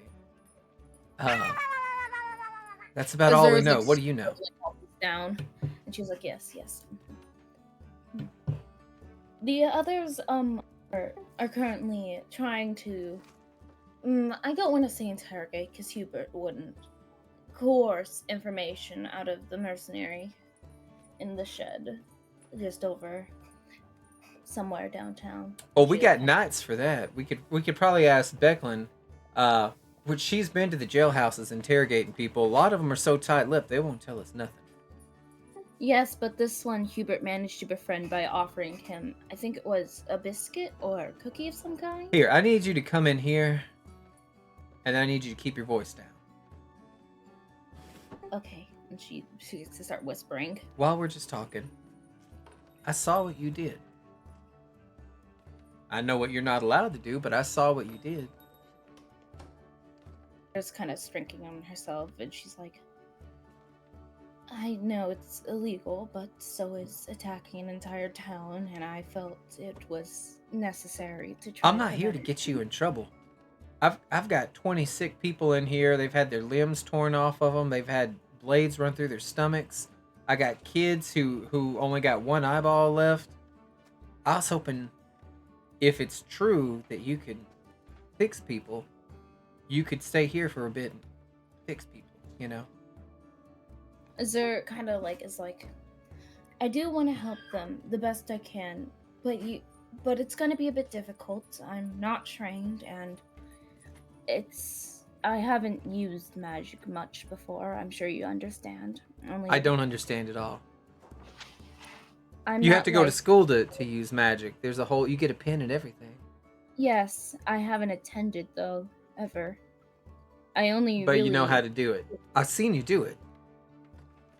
I know a bit. It's not enough to heal the entire town, but I should be able to help as many as I can. And you said she's Hubert like- went to go see Lamar? Yes, he Lamar did. Sunderlit. That's the name of the ironclad folk down there. Yes.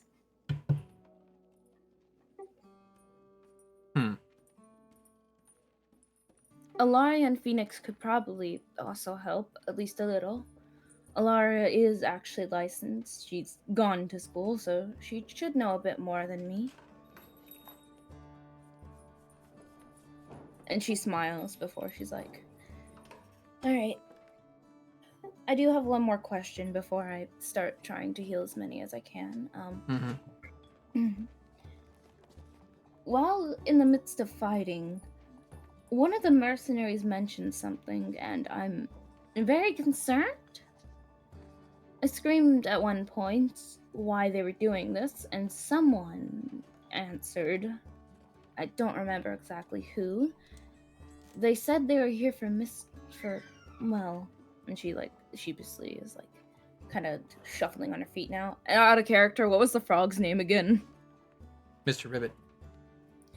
They said it was Mr. Ribbit, and that sounds insane, and I thought they were insane, in all honesty. I screamed again, what? And they said that you don't become the Vogler celebrity without getting your hands dirty. Do you know anything about that? She shakes her head and she just says, it sounds like a disgusting person with disgusting allegations. Mr. Ribbit is a most esteemed citizen of Vogler. Everybody loves him. We print t-shirts. We make so much money off of just his presence alone. He's a frog. He can't do no wrong. Exactly. And she's then, like...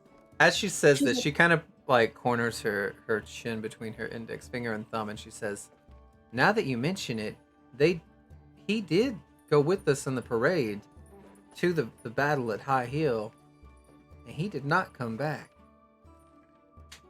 Zer promptly winds her out. She's like, no. She's like whispering to herself, no, Mr. Ribbits. How dare they? He's an innocent frog. And she's like clutching her heart. The owl says, who? Ezra responds very quickly, Mr. Ribbit.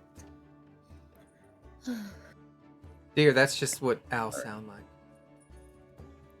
I know. But Ezra's very in her head right now. Just, I wouldn't spend another minute thinking about it. There's no such thing as an evil frog. Of course. And Ezra is like breathing out and she's like, in the name of that poor frog who made the town love him, I shall heal everyone. And she is like, she's 100% not going to be able to, but she is like, I am going to. I need you to make 4 medicine checks. And then tell me how many spell slots you would like to use healing people. The owl will aid because the owl can aid. Alright, well then I need 17, 10, 24, 17. Now do another 4, and this will be with advantage. Okay. Meaning, Just like, don't heal Brock. If it's Brock, break his legs. did you already open the door and see that Brock is in the back? Yep. He's definitely in here. Oh, I thought that was already open. Hmm. All right. I was thinking now. How much would I be able to heal with the medicine alone? That's what this is for. This is for just healing with the medicine alone. So.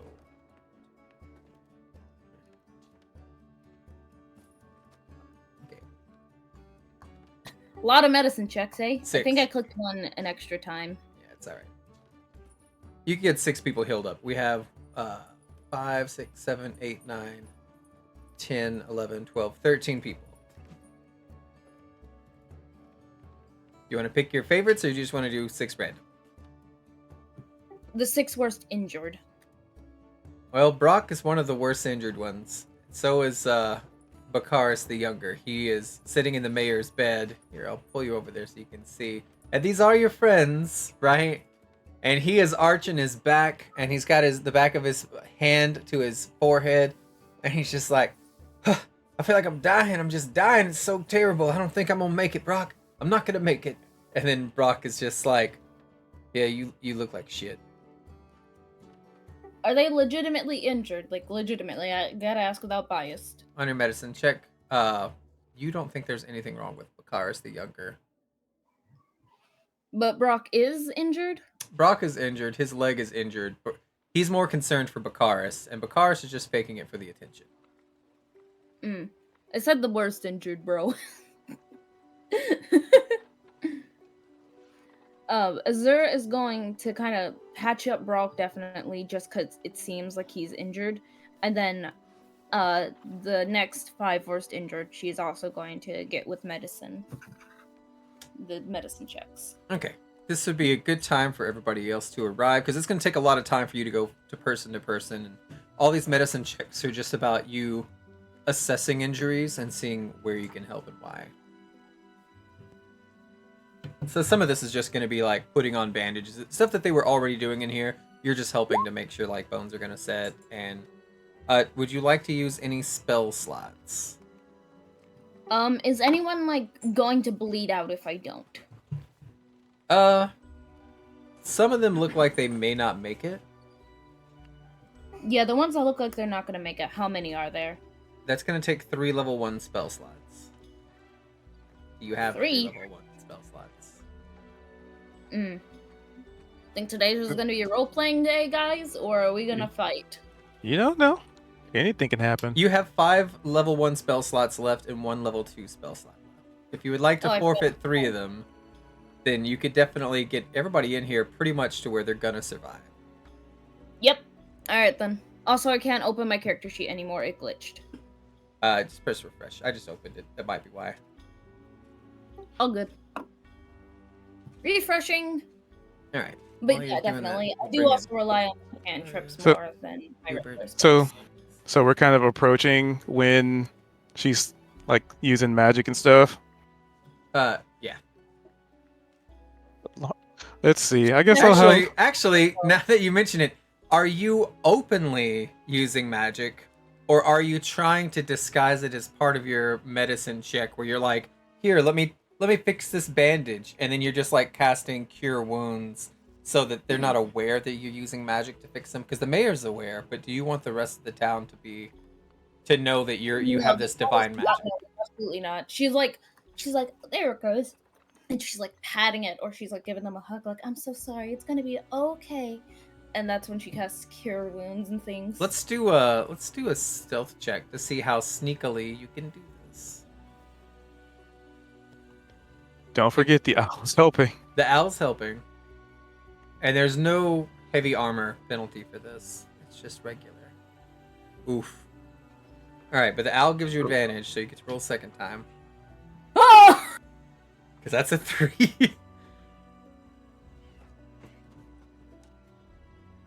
Give me a sec, I have to get to my character sheet. Well, then how did you roll this one? If I don't close out my character sheet, it glitches. Okay. Bro! All right, so that's a 6 with advantage. So I imagine for some people, at first you think it's a little kid, but it's actually just a kinder. They grow up to be about 3.5 feet tall, sometimes smaller than that. And she's just sprawled out on this couch, like her clothes are blood soaked, right? But it's been a day. She's just, it looks like she's here to support everybody else. She's not the most injured, but that also means she's more alert than everybody else. And so she definitely, you catch her eye, and it's like you're hugging this old man, giving him a pat, but then like his back illuminates, and you see her squint at you, and she knows. And you get the feeling that multiple people in this house know what you've been doing. Ezra's just gonna immediately be like, "Are you alright, ma'am?" And she's turning to this person like, Uh-huh. "Eyes, bro." She's like, "Are you sure? Let me check." And she's gonna like feel her forehead and be like, "Ah, I knew it. A fever." Phoenix, Hubert, Alaria, Salai, make a perception check. You need to get higher than a 6 to have noticed that Azure is magically healing people in this house. Anybody who could beat a 6 is completely aware that she is openly practicing magic without a license for the greater good. Okay, so everybody... Okay. Hubert? Which Alaria doesn't have to, because she's had an owl that's been on it this whole time, but she got it anyway. Bro! I really didn't want Hubert to know. Well, we can say that you were distracted and walking backwards or playing with your elephant before you came into the house. You could be oblivious. You could choose to have not noticed. No, I just wasted a good roll. Yeah. You're gonna need that later. Be aware. Hubert and Azure have to get close. It's foretold in the prophecies. So Alari's gonna pick up the pace as she walks in and sees this.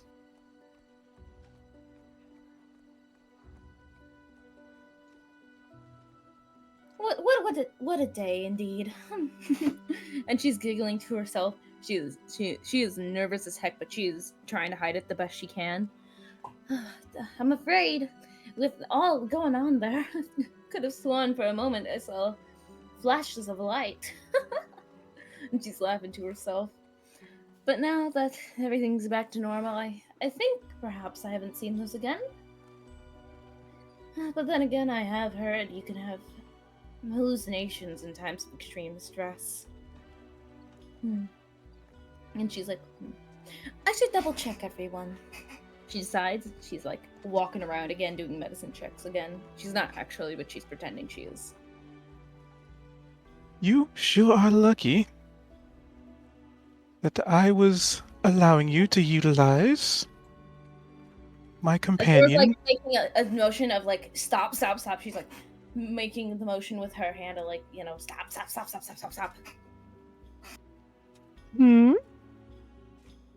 She's like mouthing, I got this.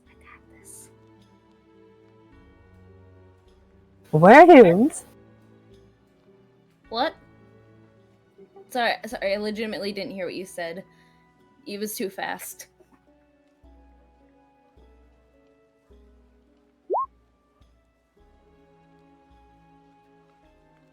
Well, There, it's like, a good thing I allotted you to utilize my bird to assist people in here. And she'll hold out her arm and have the bird fly back. And you know what? This is so I don't know if this would be a deception or a performance, but she's basically trying to, because she saw the magic and she's just like, I mean, I'd imagine with the freaking 20, she probably saw other people saw it too.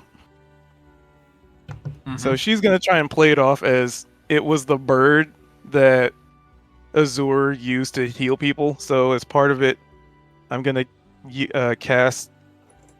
Let's see, I have the cantrip. I think spells, yeah. So I'm gonna cast light on my owl to make it emulate the light that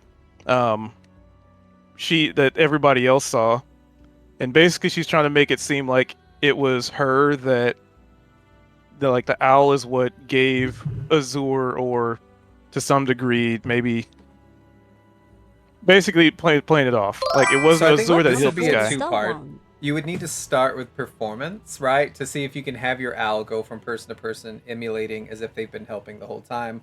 And then that will allow them to come to their own conclusions. But if you want to more direct them verbally, after you use a performance, if you do well on the performance, you could do advantage on a deception check. Does that make sense? Yep. Alright, that's all you need. Yeah, you could do advantage on deception. Deception. Set. Wow. Okay. So, Azure, I rolled you the same hear number this. 4 times in a row. The little kinder woman who was on the chair, you see her, like, without Alaria even having to say anything, she, like, elbows the person next to her and says, "Oh! It was the bird the whole time!" And then there's kind of like a muttering of like, "Oh." And you can see like this person hobbles out of her chair and to come over here and kneel in front of you, Alaria, and just say, "Thank you so much for using your powers for good. There's so much bad in this world." She looks over her shoulder towards some of the ruffians in the next room over. And you're just out here doing right by everybody. She smiles and does like a little curtsy / bow. Well, Also, you guys, it was... What? I was deleting the Raven because it's like everybody's on the map. Yeah. Well, as a official member of the society, and she even like shows her badge, like flashes the badge. It's my duty to ensure that the townsfolk are safe and healthy and well taken care of. You hear from the next room over, "Yep, everybody's safe and taken care of. And as mayor, it is my obligation to make sure everybody stays that way." And then she mouths like, "Come over here." And she's waving Hubert and you into this room. Hello, guys.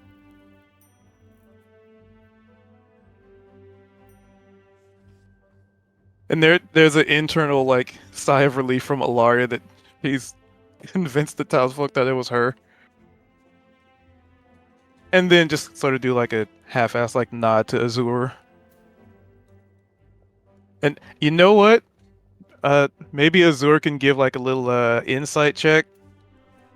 And because there's a meaning to this like nod. Roll a insight. Doing it. Azure. Give me 1 second. 24. Okay.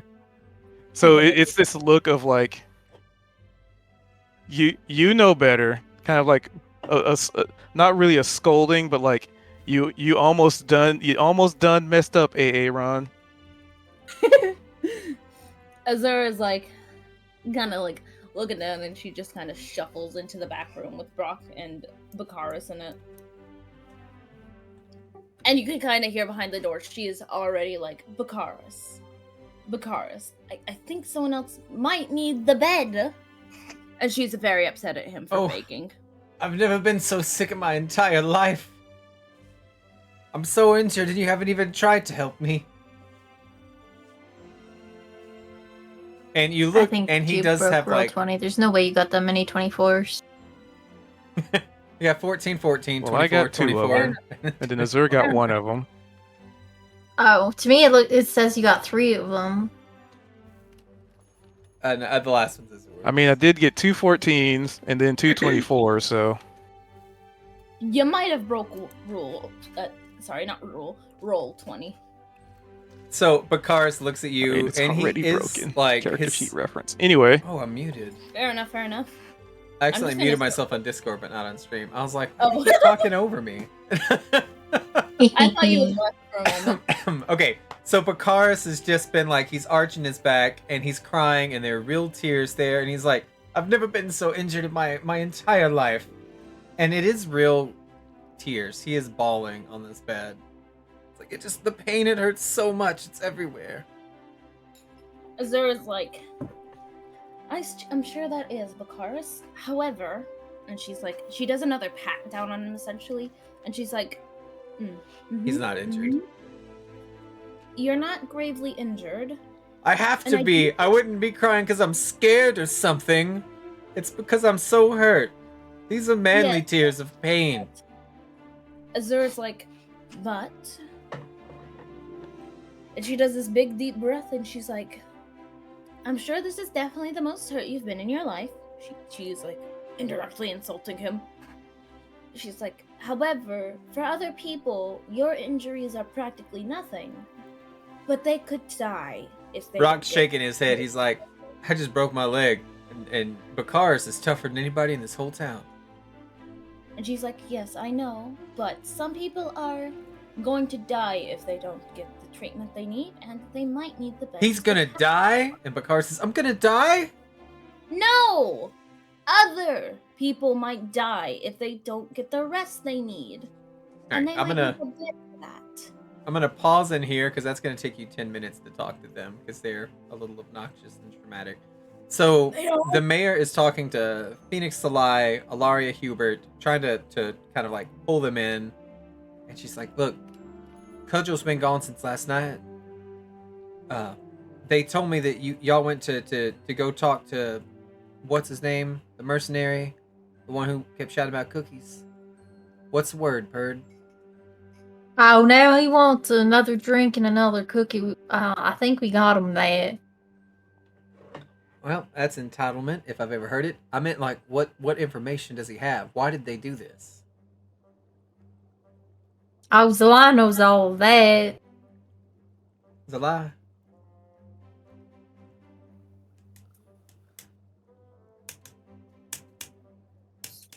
There was a planned coup. It seems that we thwarted the efforts. I forgot everybody's name. What? I forgot everybody's name. I don't know the guy we killed. I don't know believe the in guy more. I forgot everybody's name of that story. I'm like, there was the big dude we killed, and don't know his name. There was the dude that he was trying to usurp. Don't know his name. I got the greatest memory. Maybe one was named Greg? You're in a different room. Yeah. Alright, Yeah, so we'll just say... hold up, out of character. I'm just gonna say what happened and then have Mom say it, because holy moly, that was... There was something about an ogre. We can roleplay this out. Yeah, they can roleplay. Let him roleplay. The half ogre, I forget his name. Let him roleplay, Azur. There was saying out of character. I know, I'm quick. telling you not to. But it was embarrassing. You gotta understand. No, I got it. There was Oh, go ahead. someone named Greg, perhaps. The name has escaped me. But he was going to be usurped by one of his generals. No. Greg was the usurper. Maybe I should just go get the prisoner. I was thinking we was bringing him here. Well, in more detail, and Laria pulls out a chair and takes a seat. Have the owl sit next to her. There was a planned coup against Cudgel, the giant ogre individual that we had dealt with. Oh, I knew there was an ogre. Well, he looked like an ogre to me. Anyway, I would definitely say he was an ogre. Yes. he apparently walked into the forest and came back with, as our prisoner says, mind you, take it with a grain of salt, but came back with 1,000 gold and started bribing the mercenaries. Apparently half of them didn't go, the other half stayed behind. There was a coup against Cudgel, and our prisoner claimed to be quite hungry and thirsty. Oh, there's magic forest with money too. Magic force with money? Yeah, he said that somebody went in the forest and came back with a whole bunch of gold, and that he would take me there to get gold myself. Who And they got paid them gold? with the person that paid him to do all these things. Just gonna look to Alaria. Yes, the individual that the large fellow, I believe, is who he was referencing. They went into the forest, didn't have any money, and when they came back, suddenly they had plenty of money to start bribing the other mercenaries. With, as he claimed, with 1,000 gold, but I doubt that's true. Oh, I think money grows on trees now that I think about it. That Well- makes sense when why'd be in the forest. That's the opposite. The saying is money don't grow on trees, which means money don't grow in that forest, which means that somebody gave him that money. We got a whole bunch of hunters, right? Gatherers, people who go out and lay traps and stuff. I could send my hunters out to go into those woods and look for anything suspicious, try to follow any tracks. Oh, he did say he'd take me to that forest so we could get him to take us to the place. Now, what happens if you take him to that place and it's a trap? Oh, we'll just have to set a bigger trap, I guess. Who all's we? Who's going? You and Darrett? Oh, Daryl would come with me. Yeah, we're best friends. And he's a hero. Didn't you hear him talking about how he saved everybody from the bunny rabbit? From out of nowhere, you hear a voice being carried from the upstairs above you. You got that right, Hubert! He has wonderful hearing. That was Darren. Do you happen to have a map of the local area, Maya? Yeah, I can get you a map. Because Oh. I believe there's something else that needs to be presented. I feel probably specifically to you. Well, how do you mean? Well, if you have a map, I can show you. And she looks around and sees like the old fellow next to the stove, and that there are other people around. Here, let's take us upstairs. And she goes through here, and then up, and then up, and then up. I mean, I'll just follow. Because I'm guessing it's on a different map layer. Yeah. I mean, we don't have to switch maps, I guess. Just theater No, of mind it's if just necessary. to the other part of the map. I'm just grabbing everybody. Ciao.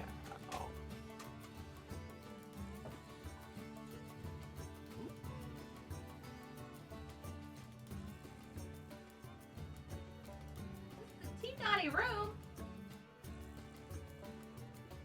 Alaria, you would have seen him go through, and this would have been after Bakar, so you just kind of like follow with them. It is tiny. It's an upstairs. It's got like a little. I guess actually we'll open this door too, and we'll just have here because there's couches in here and chairs.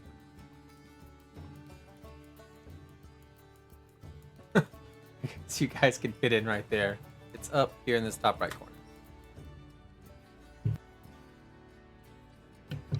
She goes into this first room, and you see Uncle William laying in a bed, and he's just chatting with Darrett.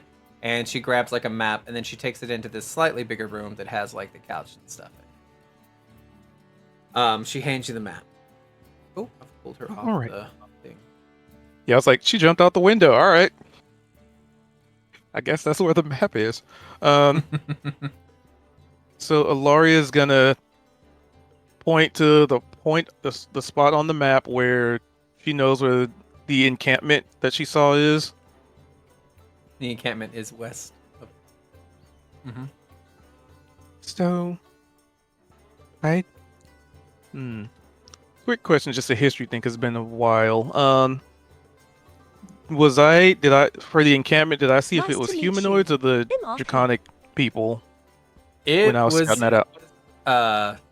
Definitely a mixture of humanoid like footprints and then reptilian kind of like claw marks.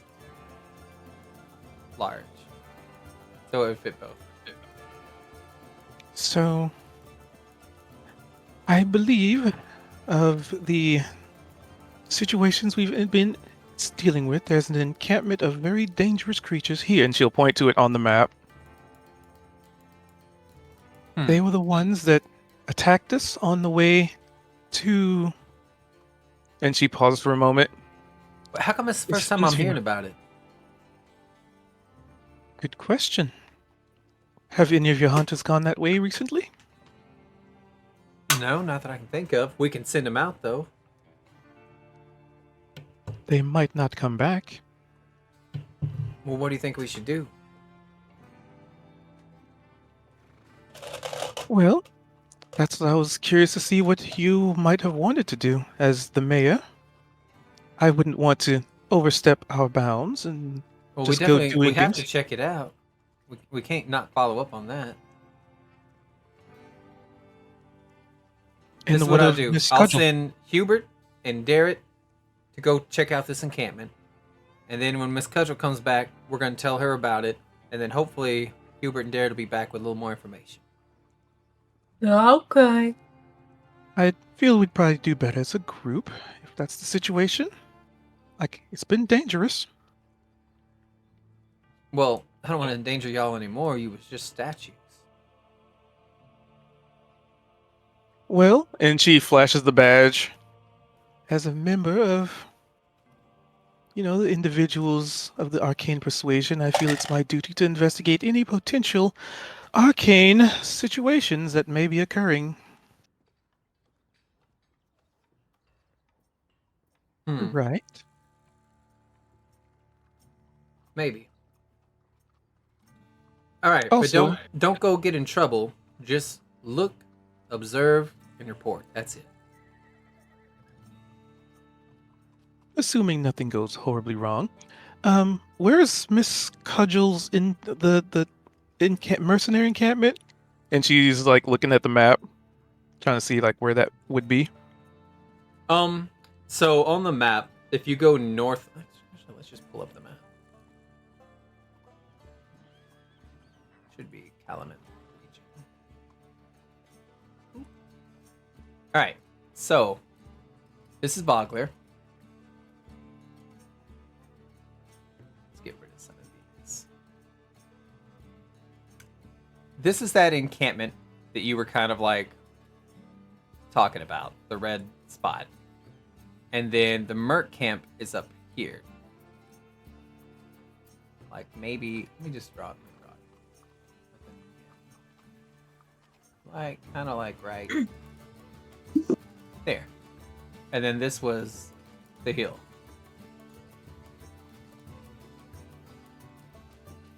All right, and the hills where we last saw Mr. Hoppins. Mr. Ribbit. Ribbit. Yeah, the hill's the last place you saw Mr. Ribbit. Mercenary camp is north of the hill. And then the encampment that you saw was west of the mercenary camp through the woods. All right. She's going to make sure everybody sees that in case she forgets. And we'll chime in again. Yeah. So, I feel if we head north to the mercenary camp, perhaps we can see what is going on with Miss Cudgel and her crew. And perhaps moving to the west. Now, what all did there. you see? Like, how big of an encampment was it? I will explain it to her because it has been over a month. Yeah. So you kind of recite that it looked like scattered kind of camps in a couple of red tents. It was actually your owl that did like a loop, right? And was seeing all this. You didn't investigate further because you were in the middle of a parade. So it was like miles away, basically. So what you saw, you didn't get a clear understanding of how big or small it might be. Just that there's a presence there. Well, the parade was the second time I checked for it. I think the first time was when we were waiting for The first time would have been the smaller one. The first time would have been more like literally just making camp, right? Yeah, because we were waiting for people to come back with the wagon to get Darrett. And then the second time would have been in a different location, but kind of the same vibe. Okay. And I figure if we head north, back to the hill, see if Mr. Ribbit's there. Maybe he's hiding, maybe he's safe somewhere. And then if we continue north to find Miss Cudgel, see what's going on there, and then just make a big loop around. I feel like Okay. that could be an option. All right, that's what you want to do. You want to go to the mercenary camp, then go check out the encampment, and then come back. Now, Miss Cudgel should be on her way back right now. We could just wait on her. Well, I don't necessarily speak for the group either. And then she'll look at everybody else and be like, what are your thoughts, team? I am simply a lowly sorceress. Azura's like thinking, and then she's like, perhaps waiting for Cudgel would be best. After all, she's the one who takes charge of these people.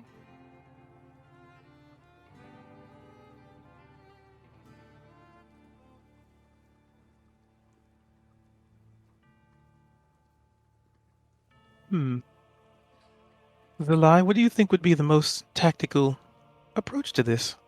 As our strategist here?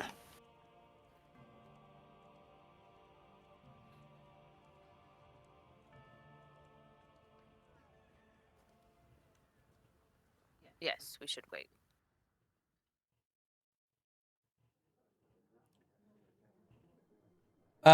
There's an old man who pops his head in for just a minute, and this is somebody that Azur had healed up not too long ago. Let me change the map back. And he just says, there's someone at the door looking for you. Miss Raven. Somebody. It's one of the guards. I think it's Kyle. All right, well, we're going to wait here for Miss Cudgel. I'm going to head back downstairs. I'm going to go see what Kyle's wanting. Well, Kyle, I said hello. It's been a while. Will do. Azura's looking between the two, and Did she you know you goes, can pet me? Check out the pet cafe. Alaria, you're in town more than me. Just because the younger always act like this. And she proceeds to explain that he is taking up the entirety of that giant bed, complaining about how he's gonna die when he's not injured.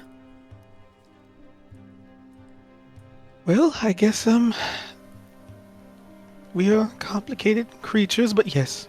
Yes, he has, always, forever, and I doubt there'll be much changing him or his friends. Azura's like sighing deeply. She's like, oh my goodness. And she proceeds to whisper, Is Brock any better? And she's like very concerned now. Just saying his name is just... I wouldn't even say like you need an insight check. Just his name alone is... Their facial expression, like the brow just kind of furrows, ears kind of twitch a little bit. Maybe like neck muscles tense a little bit. Azura's like, she looks very disappointed in herself, and like she just got told the moon landing was faked or something, and she promptly sits on the bed behind her, and she's like putting her head in her hands, and she's just like, oh my goodness. You can say they are very manipulative. So I'm just a bit disappointed in myself. I should have seen this coming a mile away. I suppose I got distracted. As you're saying this, you hear a distraught voice from downstairs that says, Darrett, Hubert, y'all need to get down here. We gotta go. We gotta go right now. Oh, did anybody take a second to look at Uncle William to feel better? That's why we came here, right? Darrett said, he looks fine to me. He's just watching the tubes. And then he pats you on the shoulder and he runs downstairs. Well, all I can say, Miss Azure, is if you are in good with them and they are manipulative, then perhaps you have a very unique position that none of us do. Something to consider, an advantage. As you ask what the tubes are, he's like, a bunch of pops in there. Old people love just sitting in front and watching. And, he's downstairs. Hubert, you were called by the mayor. They said it's an emergency. I mean, Okay. I figured we probably all maybe would be following. Anybody who wants to can. Azura's too busy having essentially a whole relook at her life on this freaking bed.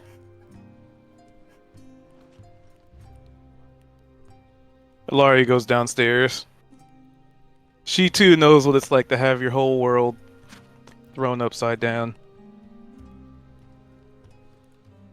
So are you staying up or going down? I'm going down. I'm apparently being pulled downstairs. Alright. As you all come down, it was Darrett and then Hubert first. Raven is outside. She's talking to a guy you should recognize. You've seen him. His job is basically guard the gates, and it's the most boring job in the world. You remember the gates having like 2 feet of dirt dug around them, where they haven't been shut in years and years and years and years. And it's his job to just guard, right? It's Kyle, and I think the other one was Sam. He's outside talking to Raven, and Raven is calling back into the house. Darrett, Hubert, we gotta go. There's something wrong at the gate. We got a visitor. Okay.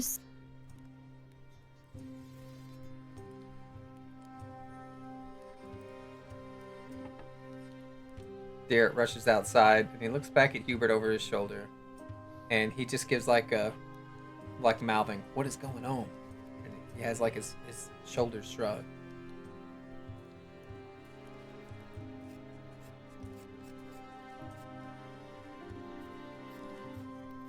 I don't know.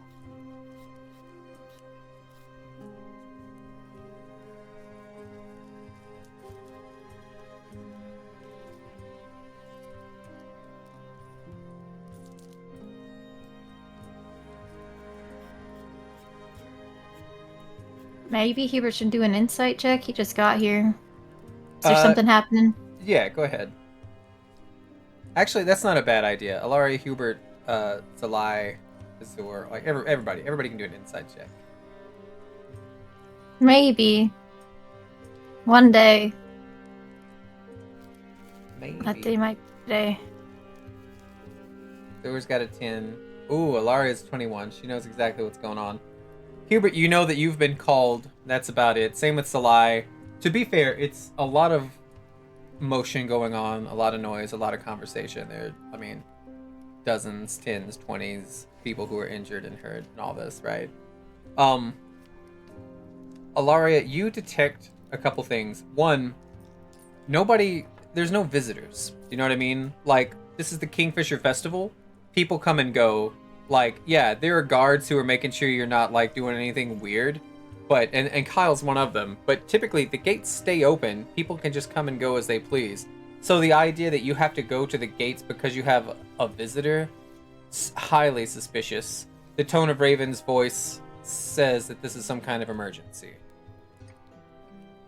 I think you're the only one that picks this up. Well, seems like there's an emergency happening. Perhaps we should shuffle on over there? Is there's like nodding, and she silently like says to Alaria, "Do you think they're back?" Well, we won't really know till we get there. Okay. And she promptly follows Alaria where she's going. Alright, let me set tokens up.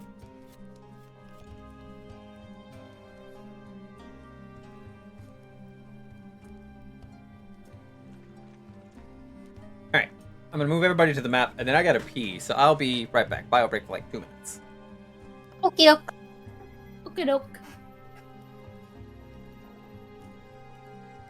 I have so much like just secret lore stashed up for Azure somewhere in my brain, and I'm just gonna start dishing it out one day. I did not tell the DM because I really want it to be even a surprise to him. It's not enough to like change the entire game, but it's enough to like impact people's perceptions and such. Yay! Sorry if I'm talking a lot. I'm just talkative, I suppose. Ain't no thing but a chicken wing. I don't think you're talking aloud. I guess that's just a self-conscious thing.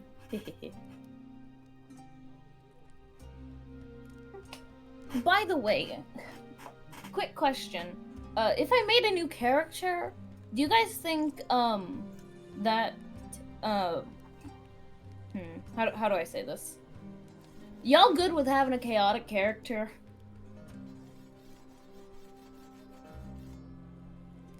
I guess that all depends. Well, because it's a war campaign and this particular character, I've mentioned them before. I need to know how much of their personality I can input for you guys to be alright with them. They're very chaotic and essentially never grew up past the annoying 8-year-old phase, mentally at least. But they are very much an adult. They're supposed to be annoying and essentially, how do I put this? You know brain dead 8-year-olds on YouTube, like how they used to act in like 2000? That's essentially her. She's constantly pranking people. She takes nothing serious unless it's life-threatening, and she's supposed to... and she's purely there for entertainment, she feels. But how much of that can I input without it being actually annoying to you guys? I'm back. We could work on an iteration that could be less annoying, that fits like, you know, thematically, this is like a grittier kind of war campaign, right? So you could fit something like that in. But, you still have a character right now. I'll let you switch if you want when we get to the next town over. Hehehehe. I mean, as long as it's not really... I'm not gonna switch on you guys. I'm just preparing because I feel like Azur's gonna die. In a war campaign, people dying? No. Well, I walked back my healing rules because, like, I was writing it up today, and I was like, all right, I'm gonna let them do a long rest. And remember, our rules are you get no hit points back from a long rest. Instead, you have to use your hit die. And to get hit die, you have to use medicine checks and constitution saving throws to do blah, blah, blah. And then as I was doing this, I was looking for the way to add hit die. Because the idea was that you could gain hit die back with, like, these checks, right? So that there's a way to replenish them consistently. And then I just couldn't find them on the character sheet. And I was like, how can I add them if I can't find them on the sheet? And it's like, oh, they're under short rest. Okay, but I can't restore the hit dice without doing like a long rest, and it was kind of an automated process. And so I was like, all right, I give up. We'll just use the normal rules. So it won't be as bad as I was hoping it would be. But the story will still be pretty good. As I was hoping it to be. Yeah, I wanted it to be grittier, where we're like, all right, we've got 2 spell slots. So do we want to use it on healing? Because we don't have any hit die left, and you can't. And I was like, you know, I was expecting it to take a toll on the health, because I feel like just going to sleep and being full health the next morning is a little lazy, right? But yeah, Wait, with why this are we being walking so up to buggy. somebody yelling at us on a horse? Oh, yeah, well, I was making sure everybody's back. Sorry. I just looked up and was like, oh gosh. All right, so me.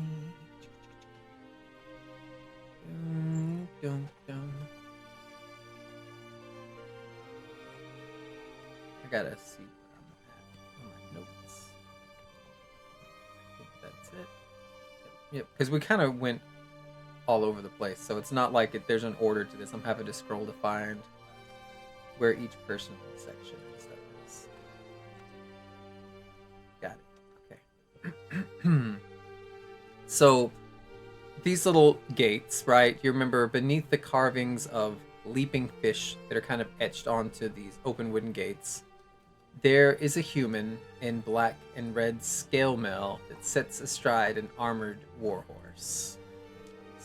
Side, who looks on anxiously, and he's gonna kind of point to you as Kyle's leading the way, right? But you're all kind of like here, and he pulls out like this rolled parchment, and he calls out, "All right, who among you speaks for the village?" That's this guy, right?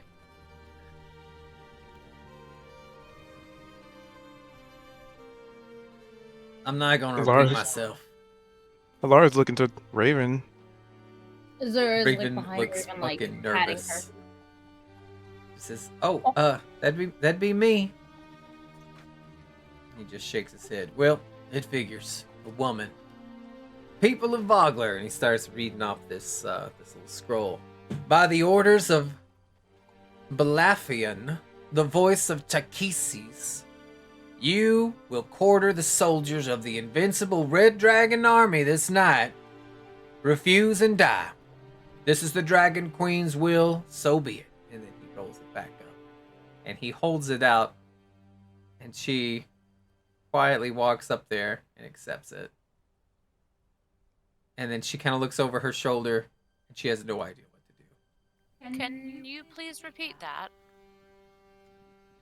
No, I can't repeat. I I don't didn't give know. her the paper. I can't repeat. And Okay. Raven Well, says- Azura's I now would like looking reach for over the paper. Raven's shoulder and like tapping her to say, "Hey, open it. Let me read." Yeah. I'm going to put this in the lore channel. Because this is just like a paper that she'll pass to everybody. There you go. It's in the Discord. My computer definitely froze, and I didn't hear half of what you said. People of Vogler, by the orders of Balafian, the voice of Takisis, you will quarter the soldiers of the invincible Red Dragon army this night. Refuse and die. This is the Dragon Queen's will. Quick question, out of Who character. is What does Fiona?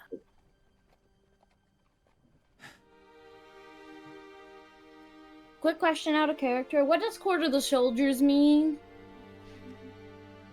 Like let them stay in the town. Eat, drink, rest. Do a maybe a history check or no, a religion check. Maybe both. Yeah. I do one too. Yeah, everybody can. These are high checks anyway. You might not get these. Except Cubed gets advantage. Probably doesn't need it because that was a crit.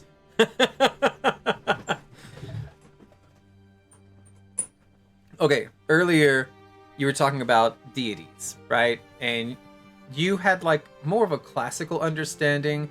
This is more of a theology because the gods haven't been here for hundreds of years. There's a question of if they ever existed or if it's just something supernatural. You know the mages believe in 3 gods that are trapped inside 3 moons. You knew a little bit about Azur's god of knowledge. You also knew a little bit about Sargonus, which is like the Minotaur one that's like hates her.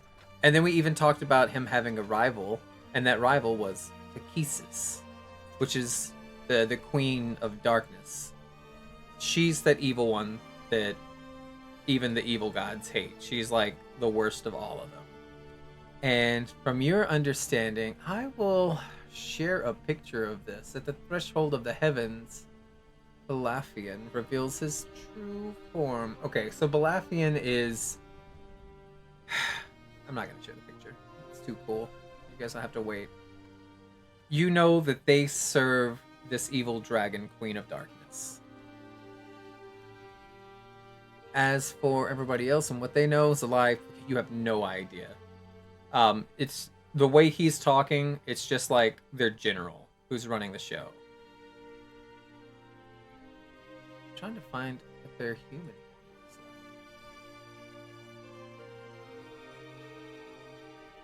But I guess I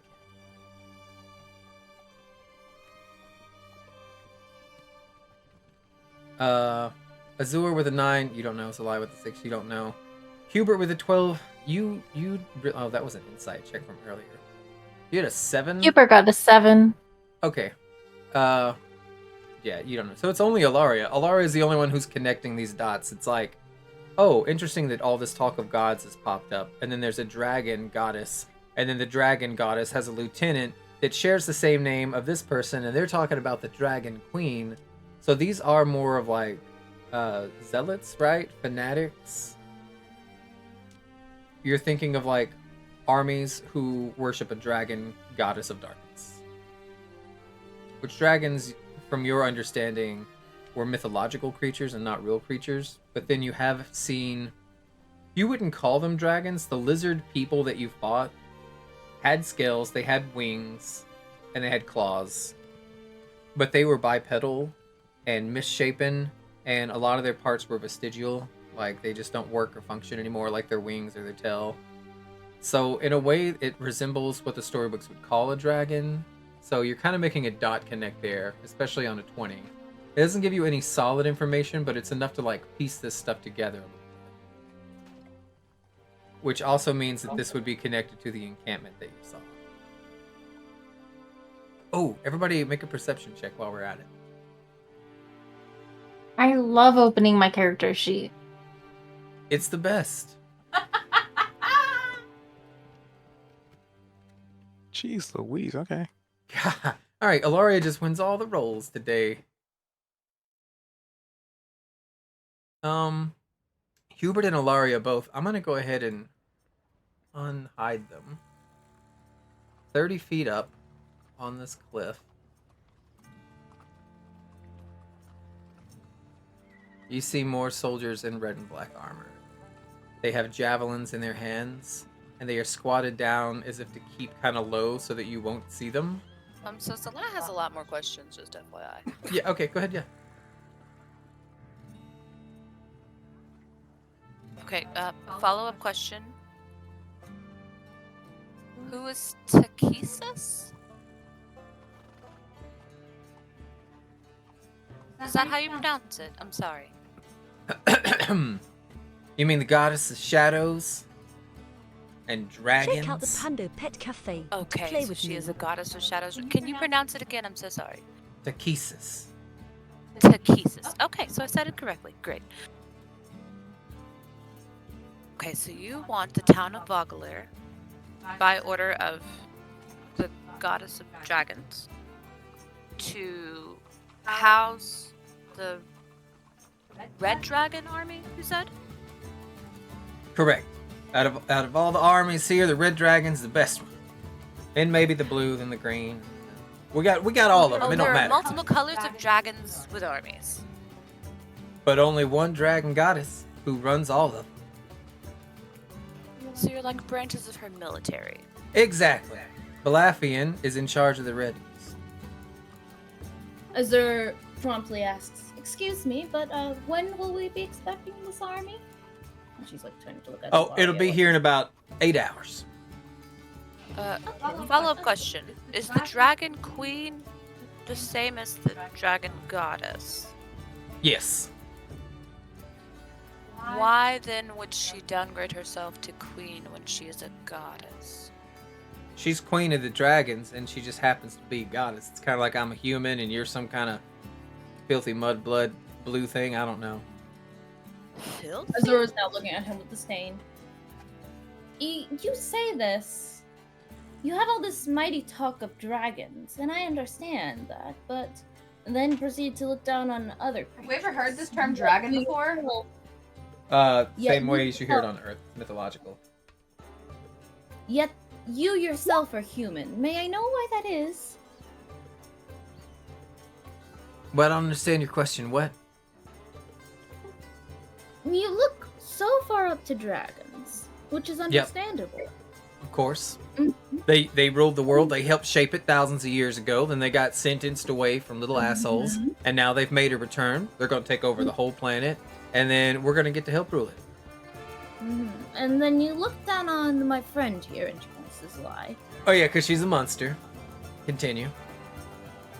Yet you yourself are human. Correct. And she's Superior adorable. race. I'm so sorry. Did you just call me a monster?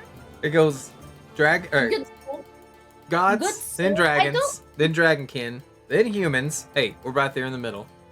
And then right under earthworm is whatever you are. Did you know nothing about her? She could be part dragon, and then you just insulted a dragon. Right. So here's what's happened. Right. We have 10,000 men. 10,000, and we're gonna bring about 1,000 of them down here by the end of the night.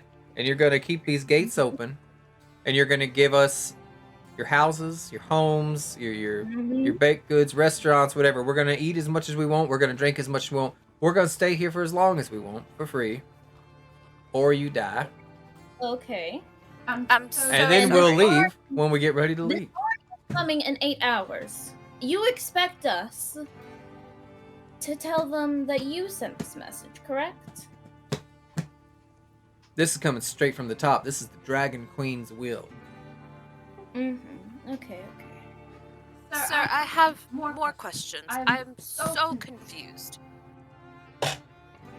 Yeah, I felt like your kind might be. Azura So goes you behind Ilaria are- and says, cover me for a sec, and proceeds to start praying. You are an envoy of the dragon goddess. Uh-huh. Is this goddess a dragon herself, or is she just a goddess over dragons? Both. She's a dragon herself. She's 150 feet long, and she breathes 3 kinds of fire. 3 kinds of fire. Okay. Sir, did you hit your head?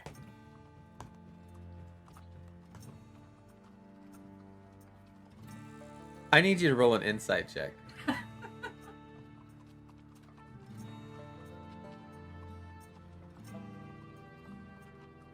I'm going to give you advantage on this because you know that you've pissed him off, as he has this war horse beneath him, and it charges forward, and his plated foot comes out to kick you in the face. Can I grab it? All right, tell you what, if you can, first you got to make a dexterity saving throw. All right, this is going to be, just get a 10, do a dex save. This is your ability to not get kicked. And if you can pass that, then we'll look at grabbing. Oh, that is a 7, even with the advantage. Unless you want to burn your inspiration on it. Don't have inspiration. Oh, does anybody want to give her an inspiration? Nope. Yeah, whatever. I'll inspire you. Hold up. I bless her. All right, roll a, wait, bless or guidance? Which one's not a cantrip? Bless. That's for attacks. Guidance is then. gonna, yeah, okay. Roll a d4. A d4? No, her, yeah. I guess you could roll it either way.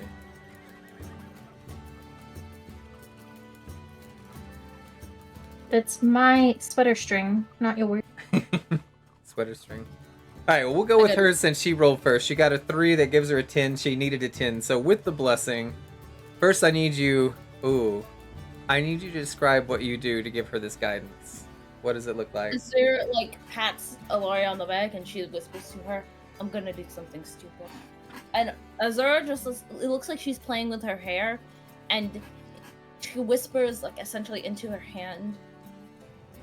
And it slowly just kind of reaches in the cracks of light to Zelai and kind of just proceeds to climb up her hands and body. Zelai, you could feel like if you didn't have this extra surge of energy that you suddenly feel, you wouldn't have been able to dodge this foot, right? And with that insight you had earlier, you know that this guy just watched your friend cast the spell without a magical license. But we might be beyond that at this point. Do you still want to grab the foot? Yeah. Because it's all pretended slow motion. We're matrixing this. All right, I need you to make an athletics check. You need to get a 15. And you still have guidance, so you can do plus 1d4 to it. Quick question out of character. What's the name of my god again? I keep forgetting it. Gillian.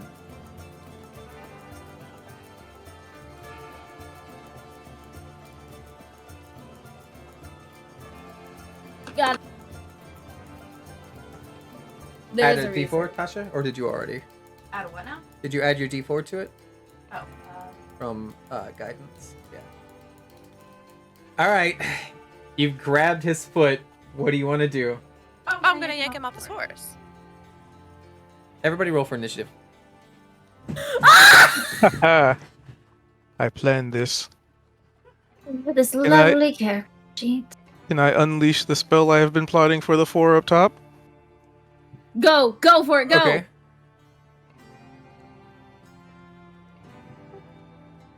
So this whole time, like, Alara's been keeping tabs on these people. Yeah. And let me actually get the initiative real quick. This is not how I thought this was going to go down. I had so many plans. I If won't he say would've anything. Let's just go. Answered the It question. never goes the Maybe way we you would've thought- plan. Ooh.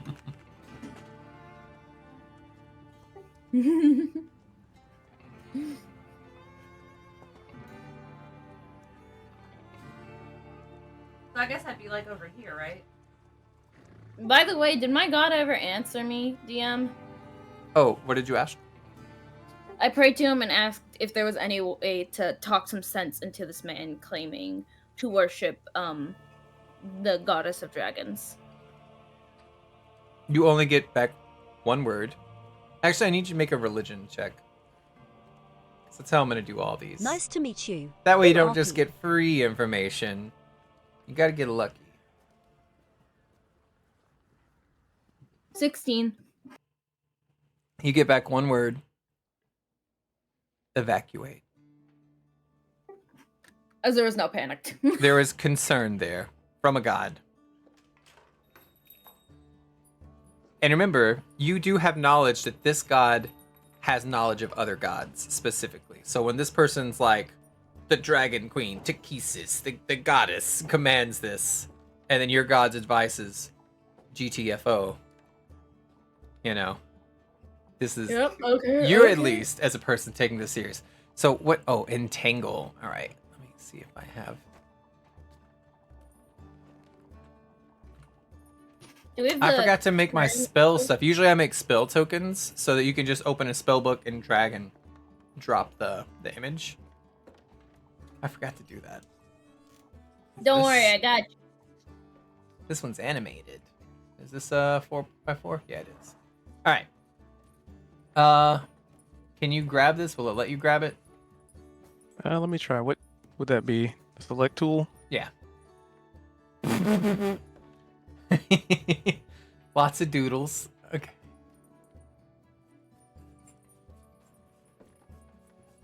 Oh, we'll do.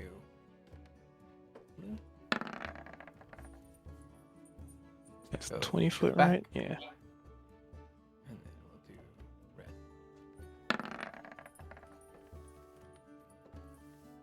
Where's the swords? There we go. Is my measurement off? Should just be like 4x4 on squares.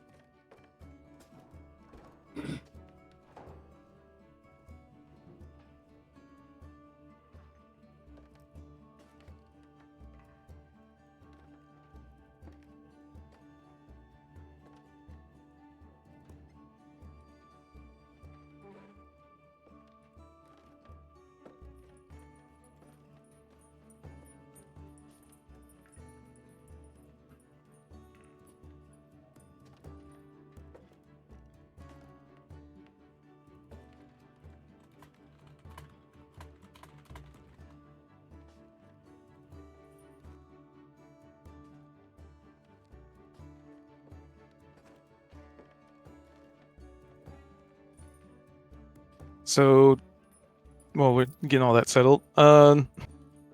So when Ilaria saw those dudes, she had positioned herself to have like cover from them if they have like bows and arrows.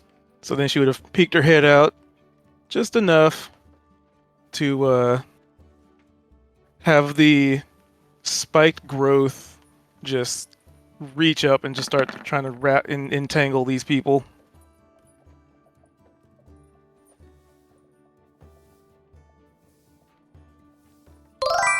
Welcome, Juniper Bush 2. Okay, So we have 14 for this one right here, which I think is enough. And then a 9. So that guy's entangled. On a feld, they're restrained. They free themselves from the grasp. No longer restrained, but it's still difficult terrain, I believe. Okay. So you guys watch. This is something familiar from the Battle of High Hill as the ground itself. You could describe what it looks like. I pretty much did. Just the vines start to reach out from the growth beneath their feet and just try and encapsulate as many as possible. Which is really only 2, but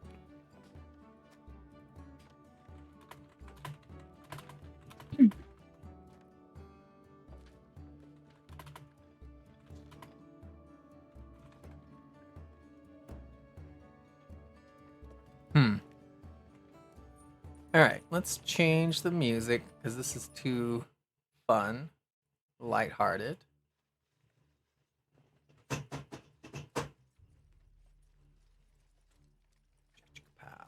Just have the music real low. I can't hear anything. I just have the lullaby from Promised Neverland in the background because I figured that'd be the most fitting. Okay. So this one's restrained. Let me put a little net on them. And then this is different terrain. So Ilaria, you get to go first. Even though that was a spell, that was like so we should totally evacuate and then burn everything to the ground so they have nothing. there you go. If I can talk during Ilaria's turn, Azur kind of whispers once her was god muted, finishes sorry. talking immediately. She's like, I hate to say this, but the god of knowledge just told me that the best thing to do right now is to evacuate. What? Can't hear you over the music. sorry, forgot it was coming through my speakers. Azur is like whispering to her. The god of knowledge, mind you, just told us that the best option is to evacuate. Perhaps we try to make quick work. Well, we don't really have much option.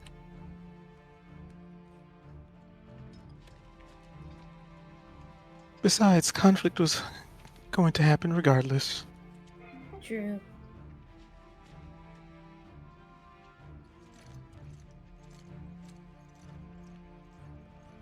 Oh, I'm first. Right? Anybody get higher than me? Yep. Nope. You get to go. That didn't count as your action because that was before initiative started, technically. That was like a prepared kind of like action. So you get to go again. Do either of them look restrained? The one on the left is restrained. So I think I keep muting my mic by accident. Yeah, this one right here is covered in vines. This one is not, but it's still going to act as difficult terrain here. And then these two are, which they're pretty far away for having javelins. They're 30 feet up. That's how tall the cliffs are. And this is 45, 50, like, so add that with the 30. That's a difference of 75 feet right there. And I'm kind of in cover, so. Yeah. Like, I was purposely making it a point to not get instant give. That makes sense, but you also know they're pissed. They are so mad right now. They're gonna start just hurling spears at whoever is available, which would be like this guard over here. I think everybody else has a bit of cover from them except for Darrett. I guess they would go for him next. All right, so Larius, and they seem like pretty healthy. Like they didn't get beat up by Cudgel, or there's no prisoners with them or anything. It looks like they were here to protect this guy specifically, and then Zalai grabbed his leg and literally pulled him off his horse. Okay. Well, I guess I know what I gotta do. So this dude man's on the right, the one that's not well, let's see, how much movement? 5, 10. So it's 10 feet each, so 10, 20, 30. I'll take, I guess, whole turn to get out of that.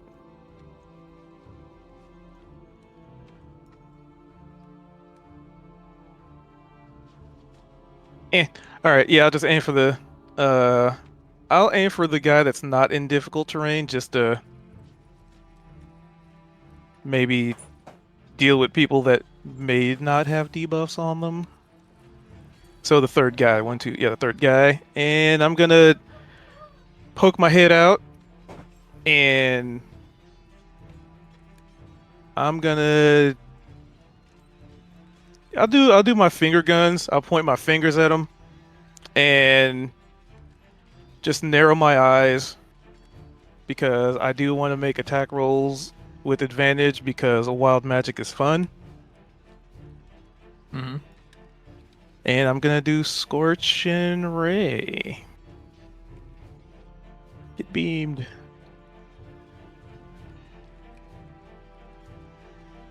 How does this work?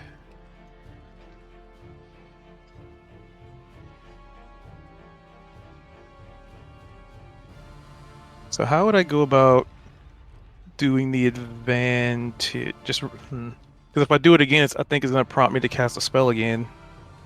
Let's see. Just roll a d20 plus 5.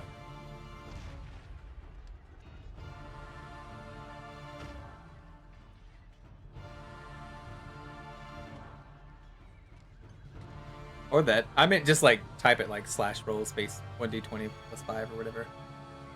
Alright. 13 is gonna miss. 7 is gonna miss. I was gonna say Scorching Ray gets multiple, so we'll just do. Yep. So that'll be 13, then 15 plus 9, so 15's the highest. So 15's the second one. That's also gonna miss.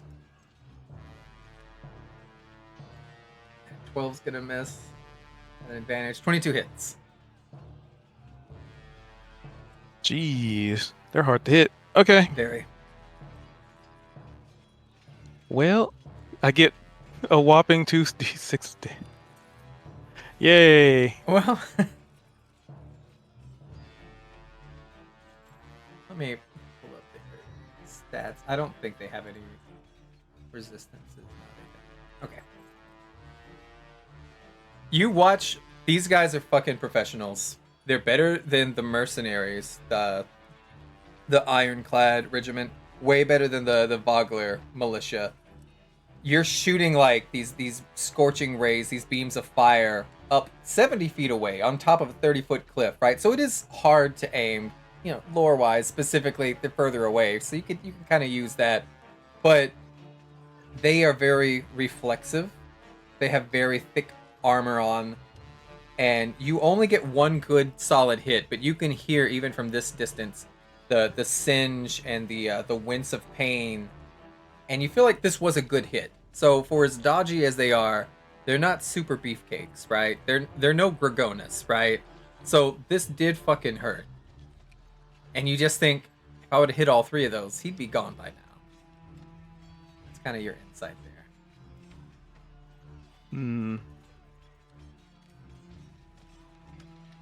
Yep, that's all I could do. Alright. Is Hubert still pooping? I didn't go poop. Okay. Oh, is my owl on this? I don't see my owl token here. Hold on. Would you like to move your owl? Yep, I'm gonna have it fly way above their heads. So I'm just gonna have it like double move. It moves 60, it flies 60, so 120 feet in the air. Okay, so like 90 feet above them. Yeah. Okay. Essentially out of javelin range. Yeah, I'll put a little yellow dot so I know that they're up.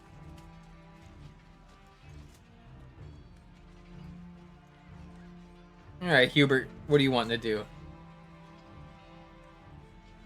Is there any way I can sneak up closer? Why am I so far? I don't know why you're so far, but yeah, you can use your movement. You would have watched the lie literally grab this man and pull him off a horse. And then before everybody could raise their javelins on top of that cliff, Alaria had got these roots to break through it and grab 2 of them. And then she starts casting the Scorching Ray, just beaming everybody up there with fire magic. It's getting chaotic fast. What would Hubert do? And Ed, because you're both of them. Okay.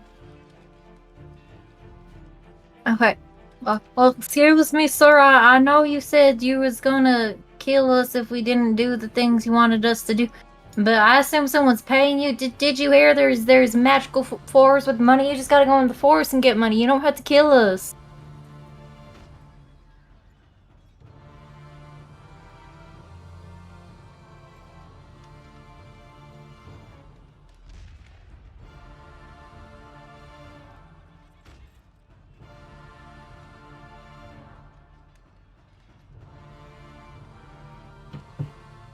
Oh, Sorry. Was this like a persuasive attempt? Yeah, always. I totally gotta get used to this again. I gotta roll on the magic table. Oh, yeah. You need to roll a d20. Actually, yeah, you took the advantage thing, so you automatically fail the d20. You have to roll on a d100. Yep. And I'll see what it's gonna be. Sorry, I did a 88. check. That's just made an action. Sorry, I just gotta pull up the wild magic surge table. You cast fly on a random creature within 60 feet of you. Alright. Hold on.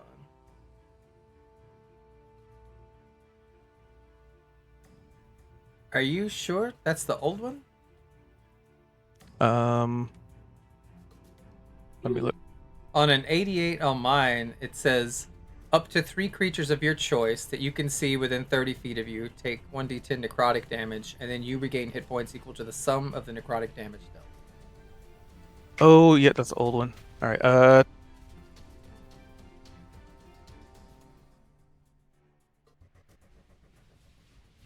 Which they're not 1d10. within 30 feet of you or your owl, but this guy is, and his horse. I mean, I'm not gonna try and murder the horse. The horse is not evil. Since you did Scorching Ray and it's 3, I'll let you just attack him 3 times with it if you want. All right. Roll it's 3d10. just Oh, okay. sorry, but all I thought of when you said the horse isn't evil is good old bad horse. That's 2 1s and a 10. So this is something that's beyond your control. Sorry, Hubert. This was the conclusion to Alaria's turn, and then it's back to your turn. I just forgot to make them roll on the wild magic sorcery. As Alaria is making these fire explosive like Scorching Ray abilities on this cliff, she's not even aware of the necrotic magic that is pulsing out of her body, and you watch. I guess you would be aware of it happening, but it's more Azur, Hubert, and Zalai seeing almost this green kind of toxic fumes in the shape of an arm that reaches out and starts choking the life out of this Dragon Army soldier guy who's already prone on the ground because Zalai had drug him out. And you can see him just gagging and spitting, and it's almost like you can see like this circular, kind of like a snake swallowing a lump, and it's feeding itself into Alaria right now. While her back is like basically turned to him as she's focusing up here. We can make even more grim. We could even say it's like some of the strands of her hair actually are doing that. Nice. And after all that, I tried to persuade him to not fight us. and then you're like, maybe we could go to the gold trees in the forest. And he's just choking and spitting up like this green black sludge. It would be entirely ineffective. And you see him flip you the bird, Hubert. I got a 22. You're gonna have to roll with disadvantage. Or could we say no? But I don't notice it. Damn. Because I was gonna say I would suggest you take the offer or else. But Should I just I'm not roll aware. again? Mm-hmm. Yeah. Sit. Oh my god. So that's 22. I will give you this one small break. Hubert, you see him having just been pulled off his horse and having this magic choke him, fireballs and like eruptive, and he's just saying, I didn't even know y'all knew magic. And he's staring at you, Hubert, and for some reason he's not fighting, he's talking. This is your opportunity. What words are you using? Well, sir, I know it doesn't seem like it, but we are a nice bunch. We're just real protective, and you just threatened to kill us. But if you call off your man and maybe we can work something out, and we got a guy who knows exactly where the magic tree is. He looks at you, Hubert, and then he looks up at Zalai and he says, "You get her to apologize and help me up, and I'll forget about this whole incident." Zala, he might call off all his troops and help you up if you apologize. That's what I was asking him at least. You think? So I should apologize because he tried to kick me? Well, just apologize that you're stronger than him. Azur's giving both Zalai and Hubert like this pleading look of please stop, please, you're gonna mess us up.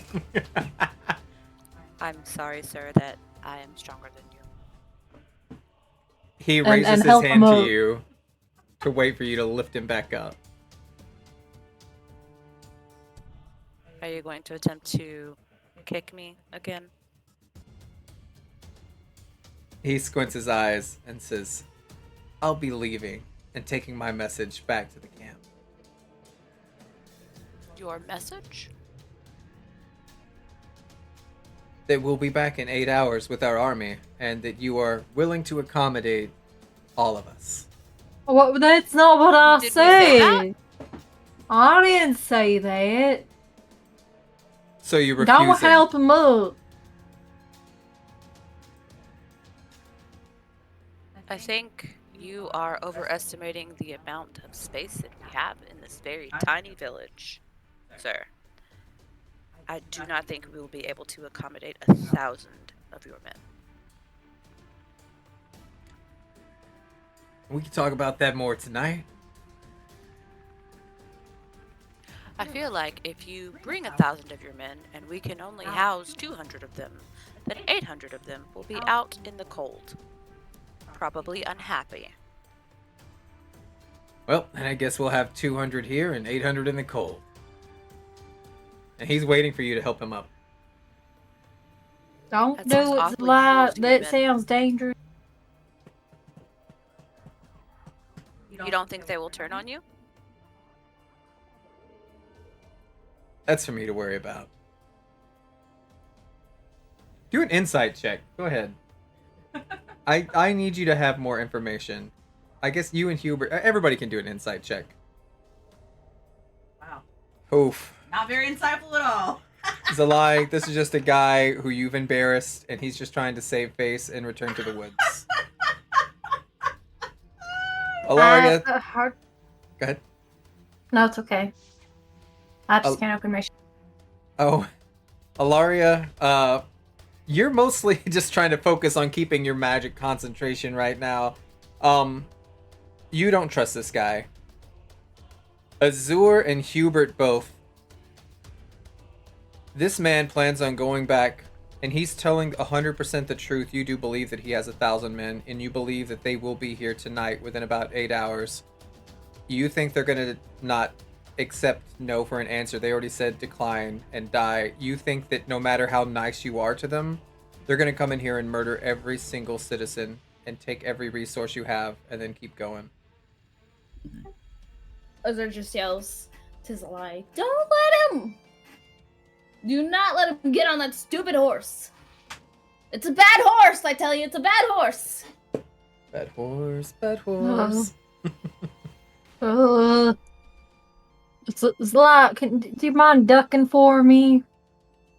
And Hubert will be scared and whip out his pistol because he don't want him to get attacked by 2,000 people. He's like shaking in his boots.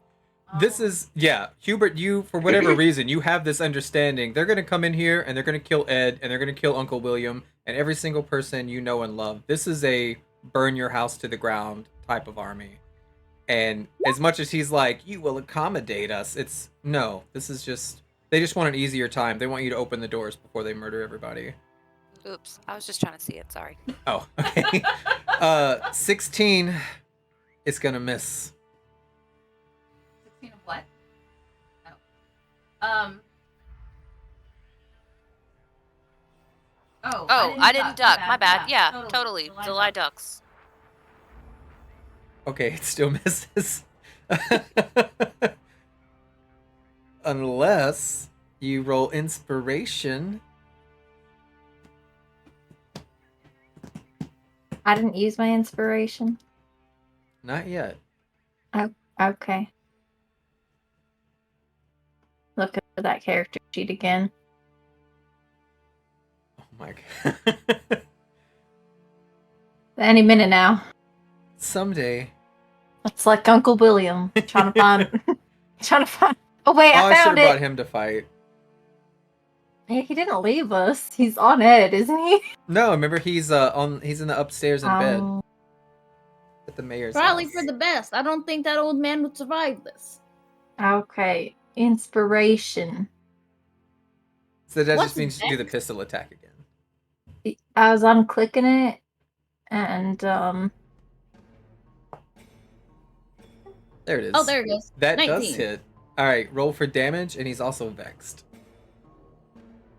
I was asking. do I have to what hit that back, is. or it's just on there? What? It's fine. I'm just gonna hit damage. Okay, so you do 4 piercing damage.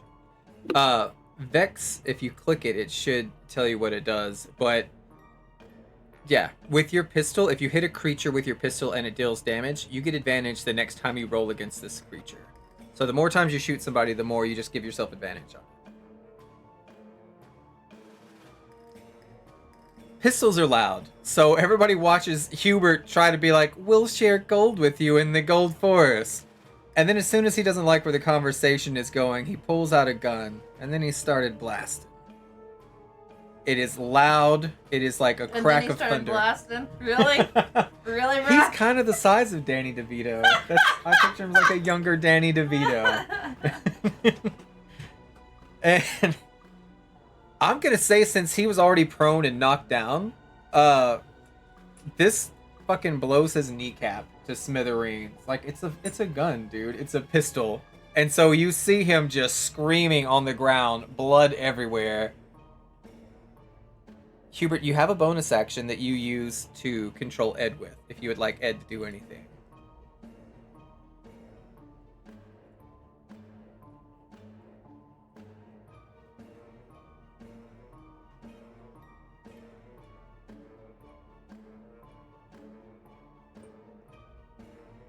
Because remember, you're a wisdom-based hunter in this, or ranger, because your wisdom stat increases the stats of your animals now in the new Sorry, edition. my microphone was muted. I Oh. can't physically move Ed. I'm just gonna delete him because it might just be like an image of Ed before you were level 3. Because I didn't drag and drop him. See if you can move that. Oh, yeah. Okay, there you go. Okay, so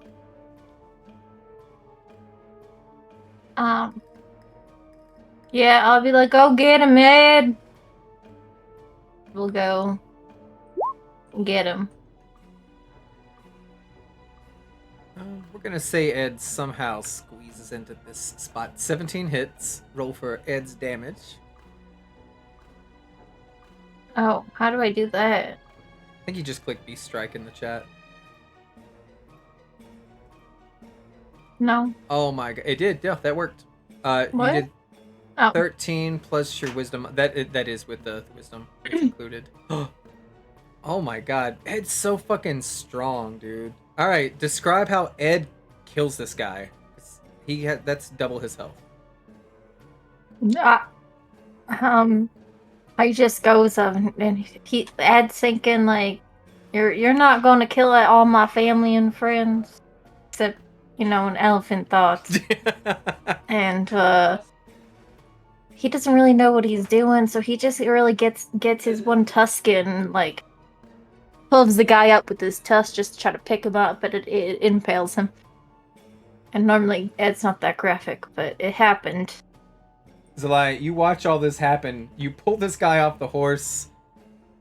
He gets like magic choked out. He gets his leg blown off with a pistol, and then an elephant just gores him with its tusk. An and he's just elephant? dead.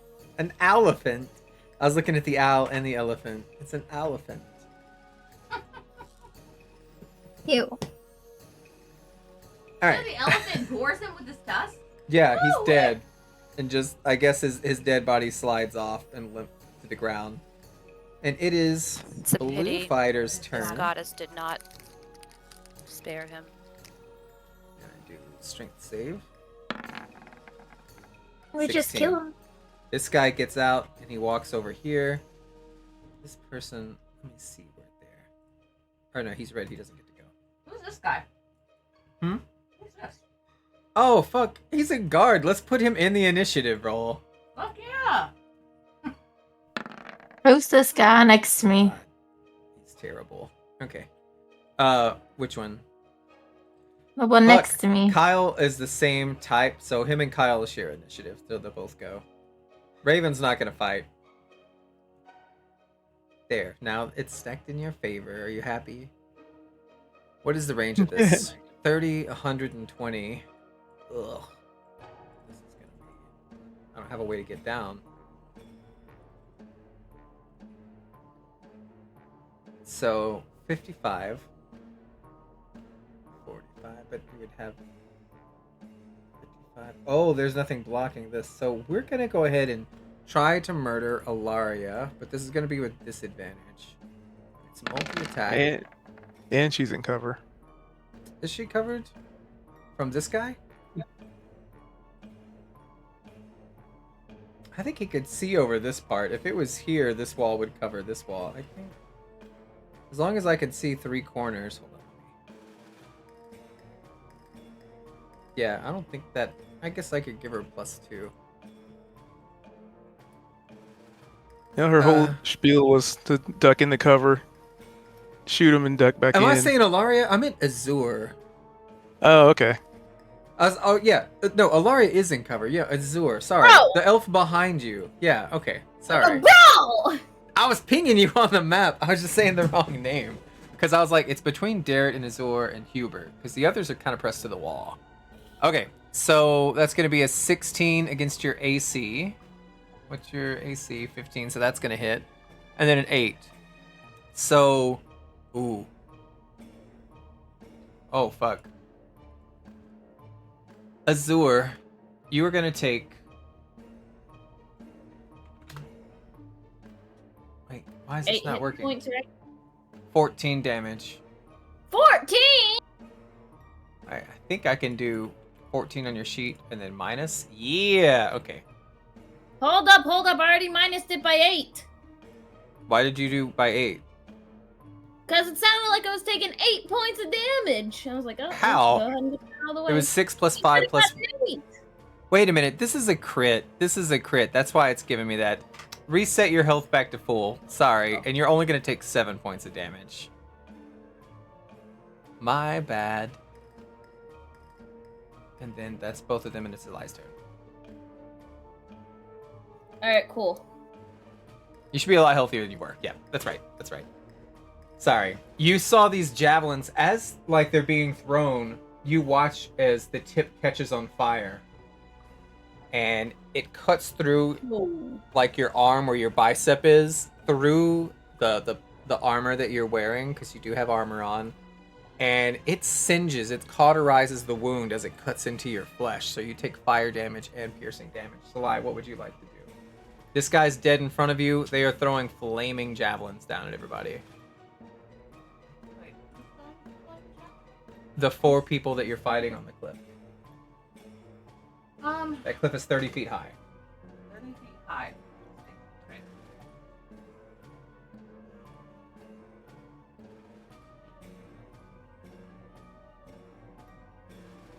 I have a hand. Yeah? I fucking. It's you can throw a hand axe 20 feet away or 60 feet away with disadvantage. Which to clear the 30, you're gonna have to take disadvantage either way. Okay. What are these little towers here? Can we get up in those towers at all? You would have to climb to the top of the wall. They're just there for decoration. There's no way. There's no access. I don't. No. Yeah, I'm sure there's a door on the inside, and then you can Cool. climb to the top. Yep, do that. That's what you want to do? Yep. Okay. So I goes inside, and we'll just say they've been using this as like a closet and supply kind of area. And it just happens to where if you wanted, you could get to the top of it. And it would be about the same height as the cliffs themselves. So that's 30 feet up. You have 40 movement, I think, or 35. Because of the Goliath background species.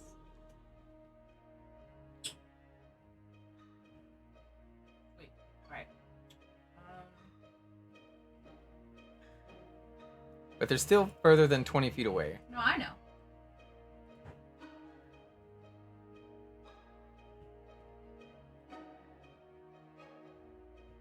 Fuck it, we'll do it, I guess.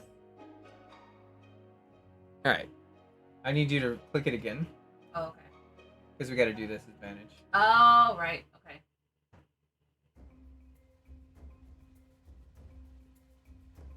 Alright. Alright, so 14's going to miss. Well, shit. You watch the lie run up a flight of stairs, get winded, throw an axe, and it just kind of like lands at the cliff here and then drops down to the ground. Okay. Well, I tried. You tried. Now you're the closest target, and they're probably gonna try and murder the hell out of you. Exactly. Cool. Also, I go into a rage. Okay, and you go into a rage. And then, okay, click your rage thing because you still have, click that, which would have given you +2 to your attack. So that would have made Well, that. I think missing is what pissed her off. Okay, okay. Well, you also get a bonus. I need to see what your thing is because it's the world tree. You give everybody around you temporary hit points every. No.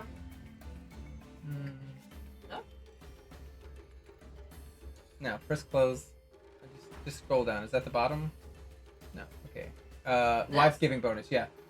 At the start of each of your turns, so it'll be the start of the next one. Whenever your rage is active, you choose another creature within 10 feet of you, and you give them temporary hit points. Just remember, next time it's your turn, click that 2d6, and then, that's really good. Like if they're near you, that's like healing somebody for 2d6 every round for free. Love that. Okay. So Darrett, I don't think Darrett has a ranged weapon. He's got like a, okay, we'll give him some rocks. Oh, that says he's got a crossbow. Okay.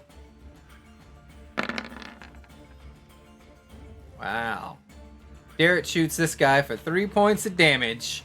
And you see him, he's taking a knee, and he's got one eye closed, and he's got his tongue like hanging out the side of his mouth. And he says, "You just stay right there. Ka-chow." Alright, I believe these are the red team. Red team's gonna go. So let's roll 1d20. If it's even, we'll kill Darrett. If it's odds, we'll kill Zalai. Zalai is the target. Alright. The range for the javelin is 30 feet. Oh, you're so unlucky. So I'm gonna do 2 of these against you. And then... How is everyone? How's everyone? This guy's also 30. And this guy's 30, so we're gonna do 2 more. Alright, so 11 miss, 21 hit, 19 hit, 8 miss. So that's gonna be 7, 8. Oh no, we're gonna do the piercing together. So 7 and 6, 13. 13 divided by half because you are raging.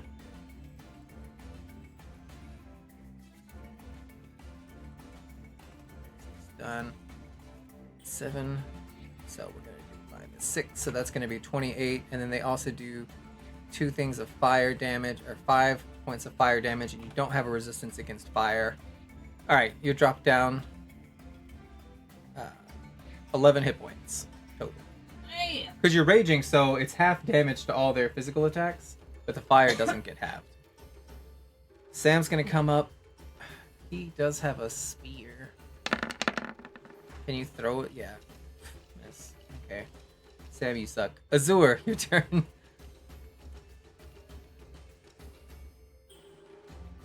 Sorry, I'm thinking. Give me a sec.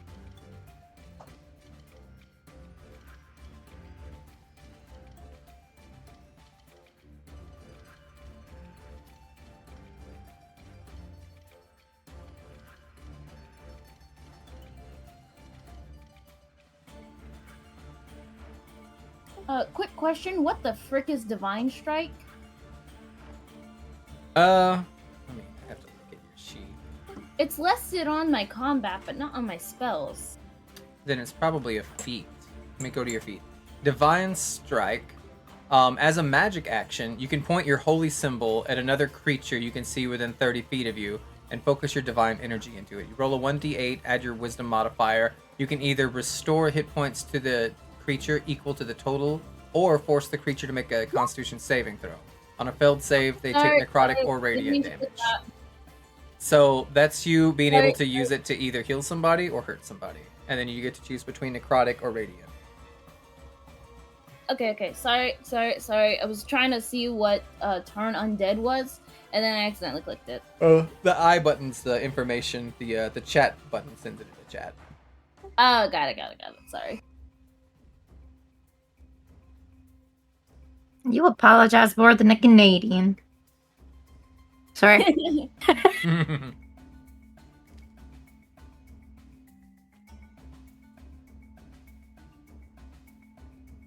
Debating spells. Give me a sec. You guys had the opportunity to end this peacefully, and then Hubert took out his gun. It didn't sound like it was ending peacefully. I mean, I guess like he was just gonna go back and would have had to fight later. Oh, it sucks for these guys. They are all in range. Alright. Hey, real quick, someone call out heads or tails. Well, it don't got a real good tail. Alright. Sacred Flame, I guess, is probably the best for this. Which one? Let's...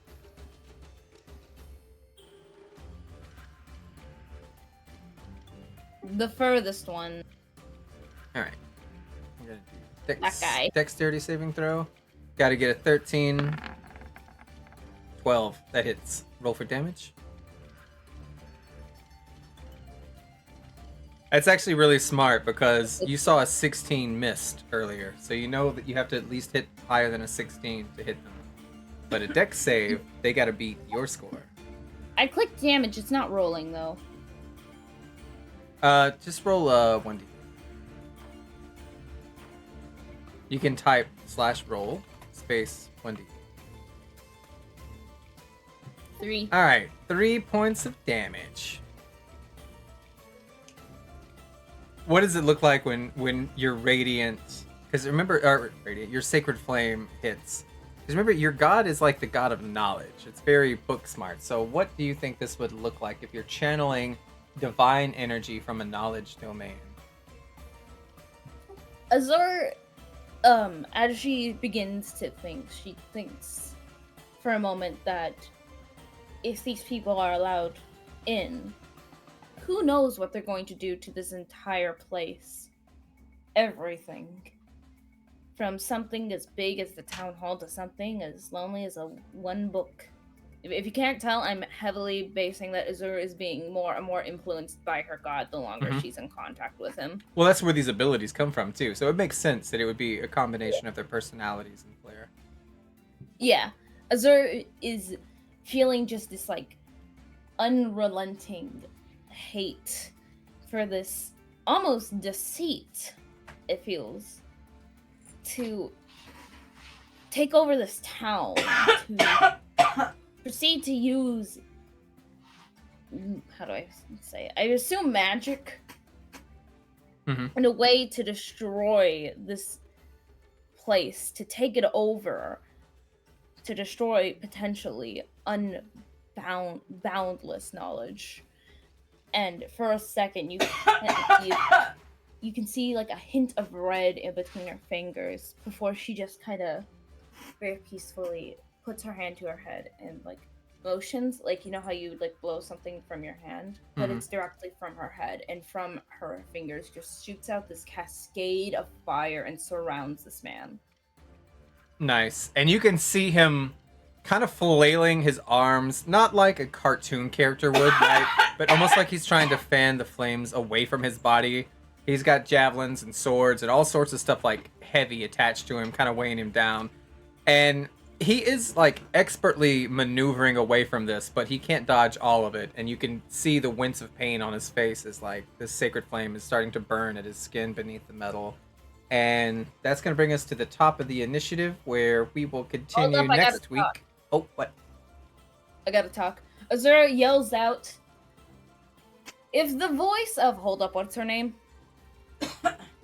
the Dragon Queen out of character, what's her name? Takesis.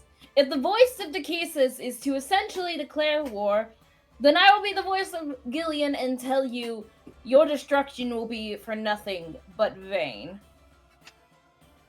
Essentially, the destruction will be, your plan will be in vain.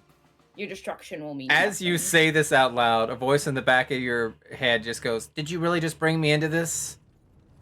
Shit. Azura closed her And then eyes for a second. It was like, of course I did. He We'll should have stop seen it that coming. there. You feel like he is afraid of whoever this Takesis is, and you're like basically saying, my dad could beat up your dad in a fight, and your dad just pushes up his glasses and goes, what? Oh, this is great. You contacted me, you're paying for it now. Knowledge of domain versus yeah. Okay. I mean, hey, he'd know all her Knowledge of weaknesses. domain of knowledge. It's late. All right, what do you guys want to do for inspiration? It's 10 o'clock. We gotta go. I nominate Hubert. That was epic. Why? What do you mean, why? Openly murdering a man? Bro. He shot a gun at this guy, busted his kneecaps, and told his elephant, get him, and then promptly skewered him. Greatest play alive. After being like, we don't have to fight. The guy said, and the guy essentially vaguely threatening, it sounded like. Was like, It was more of an insight that they picked up. They're like, yeah, let me go, and I'll just forget this ever happened. And then in that instance, Hubert was like, he's not gonna forget. They're gonna bring a whole army down on this town. And he just reluctantly knew what he had to do. Greatness, I tell you. All right, well then, Hubert, you get the second vote. That way we Juniper? can't stack it. All right, Juniper gets one for free always. Probably. Fuck. It's in between Zelaya and Aloria, because the tangling and the threatening and it's a lie. All right, that's one for Hubert, one for Zalai. For starting this fight, all she had to do was not say stuff, not be mean, not grab a man and pull him off his horse. He Stays in hit her! character. You dodged the So foot, well. and then you're like, yeah, and I'm gonna grab it and pull him off. All right, Zalai, who do you want to vote for? Zalai does not suffer bullies, and so he deserved it. But she's cool with Brock. Interesting. You gotta think Brock is nice to her. Brock is essentially being like, you're so great. Don't worry, I'll defend you from all these people who think you're a monster. They're I was crazy. gonna say he did call her like dirt and stuff. Like it was bad. Yeah. I'm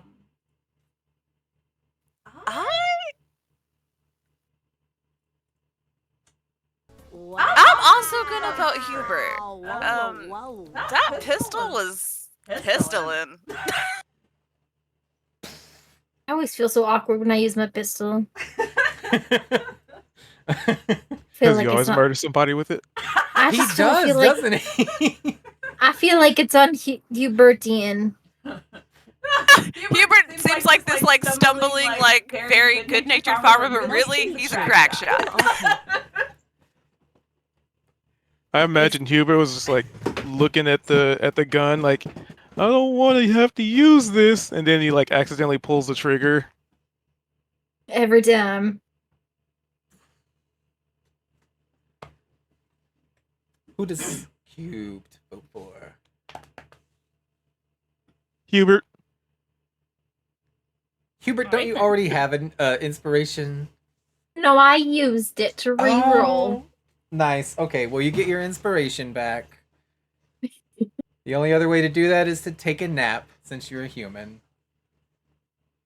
Had a Hubert short takes a nap. we had a short rest. Did I get one for the short rest? Or... Nah, it's got to be a Oh, long rest. okay. So I guess it's not a nap. It's a whole sleep. You have to get a full rest. But that also means that you can kind of use your inspirations willy-nilly and not have to worry about them too much. All right. Thanks for playing. We'll do it again next week. We go, this is our new like shut off time. I really got to do it like at 10. I would have liked to stay more, but I don't think it'll be too bad starting back in combat. I didn't expect you guys to fight these guys. I had like 20 paragraphs of like, what if they try to climb the wall? What if they try to sneak around? What if they take a boat and go down the river? What if they... there's no reason to not spoil it. Now, this thing on the map right here, this is a gnomish invention called the Gnome Flinger.